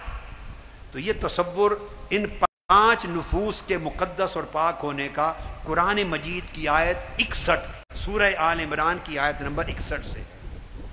تو حضرت سعد بن ابی وقاص نے فرمایا کہ 3 مواقع ہیں جن میں نے آقا علیہ السلام کی زبان اقدس سے ایسی بات سنی کہ میں عمر بھر اب سیدنا علی شیر خدا کی ذات اقدس کے بارے میں کچھ اور گمان نہیں کر سکتا. پھر حضرت علی نے یہ فرمایا، یہ حدیث بھی صحیح مسلم کی ہے. آپ نے فرمایا، حضرت زر روایت کرتے ہیں حضرت علی کی سے، والذی فلق الحبہ وبرأ النسمہ انہ لعہد النبی الامی الی ان لا یحبنی الا مؤمن ولا یبغضنی الا منافق. فرمایا اس رب کی قسم، اس رب کی جس نے دانے کو پھاڑا. کیا مطلب اس کا کیا مطلب ہے؟ صرف 2 بجے تک، اس کے بعد نہیں. اچھا کیا ہے اس کے بعد؟ اچھا تو فرمایا اس رب کی قسم جس نے دانے کو پھاڑا اور اس سے اناج اور نباتات کو اگایا، اور جس نے جانوں کو، جانداروں کو پیدا کیا. حضور علیہ السلام امی لقب آقا نے مجھ سے وعدہ کیا ہے، حضرت علی فرماتے ہیں مجھ سے وعدہ کیا ہے کہ علی تجھ سے مومن ہی محبت کرے گا اور منافق کی بغض رکھے گا. مومن کی علامت یہ ہے کہ تجھ سے محبت کریں گے، منافق کی علامت یہ ہے کہ تجھ سے بغض رکھیں گے. یہ اہل بیت اطہار کے حوالے سے کچھ چیزیں تھیں، میں نے چیتا آپ کو بیان کی. آپ کی تعلیمات میں سے کچھ چیزیں بیان کر لیتے ہیں. سیدنا علی کرم اللہ وجہ الکریم، آپ کی فضیلت بیان ہو گئی، آپ کی خصوصیت بیان ہو گئی، اہل بیت اطہار میں آپ کا ہونا بیان ہوگا، اور 5 مبارک تن نفوس قدسیہ اہل بیت اطہار کے، ان کا ذکر ہو گیا. اب آپ کے حوالے سے اور اہل بیت اطہار کے حوالے سے کچھ تعلیمات کا ذکر کر لیں فضائل کے ساتھ. سیدنا علی کرم اللہ وجہ الکریم سے پوچھا گیا، آپ سے پوچھا گیا لما سئل عن خیار الناس عند اللہ، آپ سے پوچھا گیا کہ اللہ کے ہاں اچھے لوگ کون ہیں، اعلیٰ اور برتر لوگ اللہ کے ہاں کون ہیں. آپ نے جواب دیا اخوفہم للہ، سب سے زیادہ اللہ سے ڈرنے والے، وَأَعْلَمُهُمْ بِالتَّقْوَى، اور سب سے زیادہ علم اور تقوی کو جمع کرنے والے، علم اور تقوی کو جمع کرنے والے، وَأَزْهَدُهُمْ فِي الدُّنْيَا، اور سب سے زیادہ اپنے دلوں کو دنیا سے بے رغبت رکھنے والے، دلوں کو دنیا سے بے رغبت رکھنے والے، یہ سب سے زیادہ اچھے لوگ ہیں. امام جعفر صادق رضی اللہ تعالی عنہ، ان سے پوچھا گیا کہ اچھے لوگ کون ہیں. آپ نے فرمایا، سیدنا علی شیر خدا کی روایت کو آپ کے طریق سے فرمایا، اچھے لوگ وہ ہیں جن میں 5 خصلتیں جمع ہو جائیں، 5 خصلتیں جمع ہو جائیں. فرمایا ایک خصلت یہ کہ اگر نیکی کریں تو ان کے دل میں فرحت ہو، عبادت کریں، کسی کے ساتھ احسان کریں، بھلائی کریں، نیکی سے ان کے دل میں ایک راحت اور فرحت کا سما پیدا ہو جائے. اور جب کوئی غلطی اور خطا کر بیٹھیں تو فوری گڑ گڑائیں اور اللہ کے حضور معافی طلب کریں. اور تیسری چیز، اگر انہیں کچھ نعمت مل جائے تو اللہ کا شکر ادا کریں، اور چوتھی خصلت، اگر کوئی تکلیف اور پریشانی آئے تو شکوہ نہ کریں، صبر کریں، اور پانچویں خصلت یہ کہ اگر ان کی ذات کے ساتھ کوئی زیادتی کر دے تو اس کو معاف کر دیں، معاف کر دیں۔ جن لوگوں میں یہ 5 خصلتیں جمع ہو جائیں، فرمایا وہ اللہ کے ہاں مقرب اور اچھے بندے ہیں، اللہ کے ہاں وہ اچھے بندے ہیں، مقرب بندے ہیں۔ سیدنا علی شیر خدا سے روایت کرتے امام حسن مجتبی، اور یہ روایت یوں ہیں، روال حسن عن ابی الحسن عن جد الحسن قال ان احسن الحسن الخلق الحسن، قال الحسن روى الحسن عن ابی الحسن عن جد الحسن قال ان احسن الحسن الخلق الحسن۔ حسن نے روایت کیا، حسن مجتبی نے حسن کے باپ سے روایت کیا، حسن کے دادا نے فرمایا کہ حسن یعنی اچھائیوں میں سب سے بہتر اچھائی کیا ہے؟ فرمایا خلق حسن، اخلاق کا اچھا ہونا، اس جیسی کوئی اچھائی بہتر نہیں ہے۔ لوگوں، اگر اپنے اخلاق اچھے کر لو، اپنے برتاؤ اچھے کر لو، لوگوں کے ساتھ اپنے بیہیویئر اچھے کر لو، اپنے دلوں کو وسعت دے دو، لوگوں کو معاف درگزر کرنا سیکھ لو، اور مصیبت کے حال میں شکوہ کرنے کی بجائے صابر رہنا سیکھ لو، اور اللہ کی مخلوق سے محبت کرنا سیکھ لو، اور دلوں کو تنگ کرنے کی بجائے وسیع کر لو، اور ہر چھوٹے کو کمزور کو عزت دینا سیکھ لو۔ اگر آپ کا اخلاق خلق حسن ہو جائے، خلق حسن، تو فرمایا یہ احسن الحسن ہے، ہر نیکی سے بہتر حسن ہے۔ یہ جد حسن نے روایت کیا، یہ وہ تعلیم ہے۔ اور پھر سیدنا علی کرم اللہ وجہ الکریم نے یہ بھی فرمایا، حسن الخلق رأس کل بر۔ کسی نے پوچھا کہ نیکی کیا ہے؟ فرمایا اچھا اخلاق، اخلاق حسنہ ہر نیکی کا تاج ہے۔ ہر نیکی جنم لیتی ہے خلق حسن سے، اور ہر نیکی کا کمال خلق حسن پر ہوتا ہے۔ لوگوں، آپ نماز پڑھیں، روزہ رکھیں، حج کریں، زکوٰۃ دیں، عبادات کریں، تسبیح کریں، ورد وظیفے کریں، مگر آپ کا اخلاق اچھا نہ ہو، آپ کا چہرہ مسکرانے والا چہرہ نہ ہو، آپ کے دلوں میں وسعت نہ ہو، آپ اللہ کی مخلوق کو معاف کرنے والے نہ ہوں، محتاجوں کی مدد کرنے والے نہ ہوں، آپ غریب کو سہارا دینے والے نہ ہوں، آپ مسکینوں کا حوصلہ دینے والے نہ ہوں، آپ کے دلوں میں سخاوت نہ ہو، اپنا مال محتاجوں پہ خرچ نہ کریں، آپ کا برتاؤ محبت بھرا برتاؤ نہ ہو، اگر آپ کے چہرے پر نرمی نہیں ہے، مسکراہٹ نہیں ہے، آپ کے اخلاق خوبصورت نہیں ہے، نہ نماز قبول ہے، نہ روزہ قبول ہے، نہ حج قبول ہے، نہ زکوٰۃ۔ اللہ کو ہماری عبادات کی کوئی حاجت نہیں، وہ عبادات کے ذریعے ہمارے اخلاق سنوارنا چاہتا ہے، ہماری سیرتوں کو عمدہ کرنا چاہتا ہے، ہماری انسانیت کو زینت دینا چاہتا ہے۔ ہم اللہ کے بندے ہیں، وہ چاہتا ہے میرے بندے میرے بندوں سے پیار کریں، میرے بندے میری مخلوق سے پیار کریں۔ مولا علی المرتضیٰ نے فرمایا، اور آقا علیہ السلام کے ساتھ وہ روایت کیا، فرمایا کہ اور کچھ بھی نہ کر سکو کسی کی مدد، تمہارے پاس پیسہ نہ ہو، وسائل نہ ہو، تو کسی کو مسکراتے ہوئے چہرے سے ملنا بھی صدقہ ہے۔ کسی کی مدد نہ کر سکو تو مسکرا کے مل لیا کرو، اس کو بھلائی کا کام کر دیا کرو۔ آپ نے فرمایا کہ جس شخص کے اخلاق، مولا علی المرتضیٰ نے فرمایا، من حسنت خلیقتہ طابت عشرتہ، جس شخص کے اخلاق اچھے ہو گئے اس کی ساری زندگی عمدہ ہو گئی، سنور گئی، ساری زندگی سنور گئی۔ آقا علیہ السلام نے فرمایا، اور یہ روایت میں سیدنا علی شیر خدا کی رہا ہوں، فرمایا من حسن خلقہ بلغہ اللہ درجۃ الصائم القائم، جس شخص کے اخلاق اچھے ہو جائیں، لوگوں کے ساتھ برتاؤ اچھا ہو جائے، جس کی سیرت اور اخلاق، لوگوں کے ساتھ انٹریکشن، بیہیویئر، ڈیلنگ خوبصورت، عمدہ، نرمی نرمی والی، پیار والی، محبت والی، وسعت والی ہو جائے. فرمایا اگر عبادت اس کی کم بھی ہو تو اللہ پاک اسے اخلاق حسنہ کی وجہ سے وہ درجہ دے دیتا ہے جو عمر بھر ساری رات کھڑے ہو کر عبادت کرنے والے کو ملتا ہے، اور عمر بھر ساری زندگی روزہ رکھنے والوں کو ملتا ہے، ساری رات قیام کیے بغیر اور عمر بھر روز کا روزہ رکھے بغیر صرف مسکراتا چہرہ اور کھلا دل اور لوگوں کے ساتھ محبت اور چاہت، خوش اخلاق اپنا لینے سے اللہ صائم و قائم کا درجہ عطا کر دیتا ہے.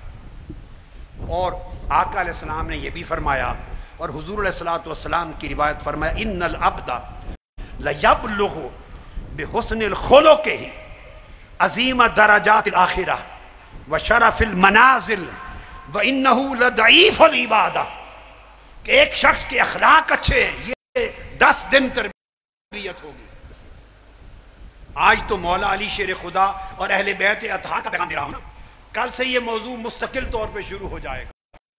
آپ نے فرمایا جس شخص کے اخلاق سنور گئے وہ صرف اپنے اچھے اخلاق کے ذریعے آخرت کے ایسے عظیم درجات پالے گا اور جنت کی ایسی اعلیٰ منزلیں پالے گا جو سوائے عمر بھر عبادت گزاروں کے اور اولیاء اللہ کے کسی کو نہیں ملتی.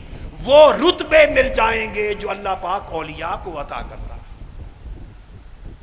حالانکہ عبادات میں وہ ان کے مقابلے میں کمزور تھا، مگر حسن خلق، اخلاق حسنہ اس کی عبادتوں کی کمی کو پورا کر دیتی ہے. اور سیدنا امام جعفر الصادق نے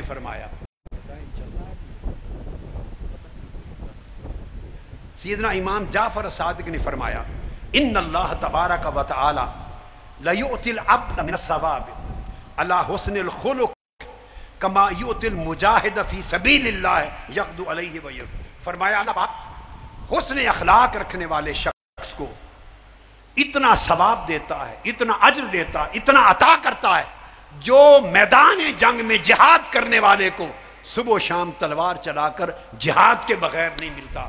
حسن اخلاق رکھنے والے شخص کو گھر بیٹھے وہ درجہ عطا ہو جاتا ہے، گھر بیٹھے وہ درجہ عطا ہوتا ہے. اور آپ نے فرمایا، امام جعفر الصادق نے سیدنا مولا علی شیر خدا سے روایت کرتے ہوئے آپ سے پوچھا گیا حسن خلق کیا ہے؟ فرمایا حسن خلق، حسن اخلاق، اچھے اخلاق، اخلاق حسنہ یہ ہیں کہ تو سراپا نرم ہو جائے، تو سراپا نرم ہو جائے اور تیری زبان سراپا مٹھاس ہو جائے اور تیرا چہرہ سراپا مسکراہٹ بن جائے. تو لوگوں سے ملے تو مسکراتے چہرے سے ملے تاکہ لوگ تجھے دیکھیں تو انہیں کراہت فیل نہ ہو، گھبراہٹ فیل نہ ہو، وہ تجھ سے دور نہ بھاگیں. تیرے چہرے کی مسکراہٹ دیکھ کر اور تیرے چہرے کو تبسم میں دیکھ کر اور تیرے چہرے کی ملاحت اور نرمی کو دیکھ کر لوگ تیرے قریب آئیں اور زبان تیری ایسی ہو کہ لوگوں کو مٹھاس ملے، لوگوں کو حلاوت ملے، لوگوں کو ڈھارس ملے، اور شخصیت اور سیرت تیری ایسی ہو کہ اتنی نرم ہو کہ ہر شخص تیرے قریب ہونے میں آسانی محسوس کرے. فرمایا اگر یہ 3 چیزیں شخصیت میں پیدا ہو جائیں تو اس کو حسن خلق کہتے ہیں، حسن خلق کہتے ہیں. اور پھر آپ نے یہ بھی ارشاد فرمایا، لوگو روّدوا انفسکم علی الاخلاق الحسنہ، لوگوں اپنی طبیعتوں کو اخلاق حسنہ کا عادی بناؤ، اپنے مزاجوں کو بدلو، ان کے اندر اخلاق عبادات سمجھ لیں، اخلاق کو سنوارنے کے لیے واجب کی گئی ہے. اللہ رب العزت ہمارے سجدوں کا محتاج نہیں ہے، ہمارے رکوع و سجود کا محتاج نہیں ہے، ہماری تسبیح تکبیر اور تحلیل کا محتاج نہیں ہے. اللہ پاک کی کبریائی بے نیاز ہے ہماری عبادتوں سے، وہ ہمارا محتاج نہیں، نہ ہماری عبادتوں کا محتاج ہے، نہ ہمارے صدقہ اور خیرات کا محتاج ہے، نہ کعبہ کے حج جا کے کرنے کا محتاج ہے، وہ بے نیاز ہے. اس نے عبادتیں ہم پر جو فرض کی ہیں اس لیے کی ہے کہ عبادتوں سے ہمارے اخلاق بدلیں، ہماری سیرتوں میں عمدگی پیدا ہو، ہمارے اخلاق میں نرمی پیدا ہو. تو آپ نے فرمایا کہ حسن اخلاق کے باب میں آپ سے پوچھا گیا آقا علیہ السلام سے، پھر سیدنا علی شیر خدا سے، پھر امام جعفر صادق سے، فرمایا کہ حسن اخلاق کی کوئی شکلیں بتا دیں.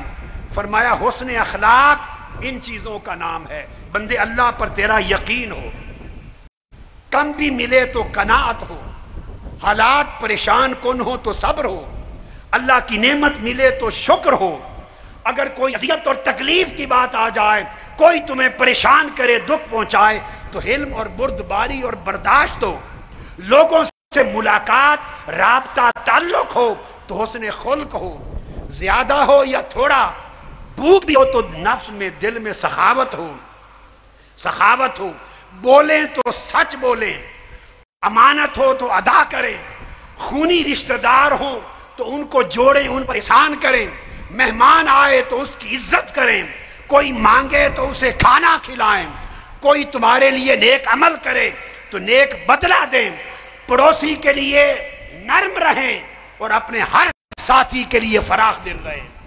اگر سیرت ایسی خصلتوں سے معمول ہو جائے تو فرماتے ہیں اس کو کہتے ہیں حسن الخلق، وہ اخلاق حسنہ ہے. اور مولا علی شیر خدا نے فرمایا کہ اخلاق حسنہ یہ ہے: ان تصل من قطعک وتؤتی من حرمک وتعفو عن من ظلمک. اخلاق حسنہ یہ ہے کہ جو رشتہ دار تجھ سے رشتہ کاٹے اور تیرے ساتھ زیادتی کرے تو رشتہ کاٹنے والے کے ساتھ رشتہ جوڑے، اور جو تجھے محروم کرے تو اس کو عطا کرے، اور جو تجھ پہ ذاتی طور پہ ظلم کرے تو اس کو معاف کرے. اگر تیرا سینہ اور دل اور تیری طبیعت اتنی فراخ ہو جائے، اتنی نرم ہو جائے اور اتنی راحت والی ہو جائے تو فرمایا اس کو مکارم اخلاق کا حامل کہتے ہیں. یہ وہ تعلیم تھی جو سیدنا مولا علی المرتضیٰ نے دی. اور آپ نے ختم کر رہا ہوں بات کو، فرمایا کہ اعلیٰ اخلاق میں ایثار ہے، تھوڑا بھی ہو تو دوسرے کے لیے قربان کر دینا، اپنی ترجیح کی قربانی دے دینا، اپنی چاہت کی قربانی، اپنی راحت کی قربانی، اپنے حق کی قربانی، اپنے آرام کی قربانی، اپنی کسی بھی شے کی جو آپ کی ضرورت اور محبوب ہے، پسندیدہ، اسے دوسرے کے لیے قربان کر دینا. یہ حسن خلق ہے.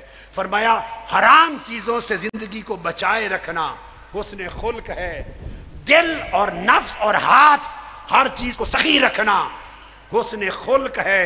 اور آخری بات فرمایا طاقتور ہو تو کمزور کو معاف کر دے، یہ حسن خلق ہے. اور غریب ہو جس کے پاس کچھ نہ ہو وہ سخاوت کرے، یہ حسن خلق ہے. کچھ نہ رکھنے والا دے دے، جس کے پاس کچھ نہیں وہ بھی 2 دانے ہیں وہ بھی دے دے، یہ سخاوت حسن خلق ہے. اور طاقت رکھتا ہے بدلہ لینے کی، معاف کر دے، یہ حسن خلق ہے. آقا علیہ السلام نے پورے دین کی تعلیمات کا خلاصہ اخلاق حسنہ کو قرار دیا. یہ مولا علی شیر خدا کی تعلیمات، یہ ائمہ اطہار اہل بیت کی تعلیمات ہیں. میں نے نمونے کے طور پہ چند ایک بیان کی تصور کرنے کے لیے کہ وہ جو عظیم ہوئے تو عظیم ایسے نہیں بن گئے، ان کو اللہ رب العزت نے عظمتیں عطا کی. چاہیے ہمیں چاہیے ان کے ماننے والے ان کی عظمتوں میں سے حصہ لیں اور وہ عکس ان کی سیرتوں کا اور ان کے اخلاق کا اپنی زندگی کے اندر پیدا کریں. یہ جو 10 دن ہیں اس عکس کو اپنے اندر نمایاں کرنا ہے. اللہ رب العزت ہمارے حال پر، ہمارے قال پر اور ہمارے عمل پر، ظاہر پر، باطن پہ اپنا کرم فرمائے، ہمارے اخلاق کو سنوار دے اس طرح خوبصورتی عمدگی کے ساتھ جس طرح اللہ رب العزت خود چاہتا ہے. وما علینا الا البلاغ. والسلام علیکم ورحمۃ اللہ وبرکاتہ.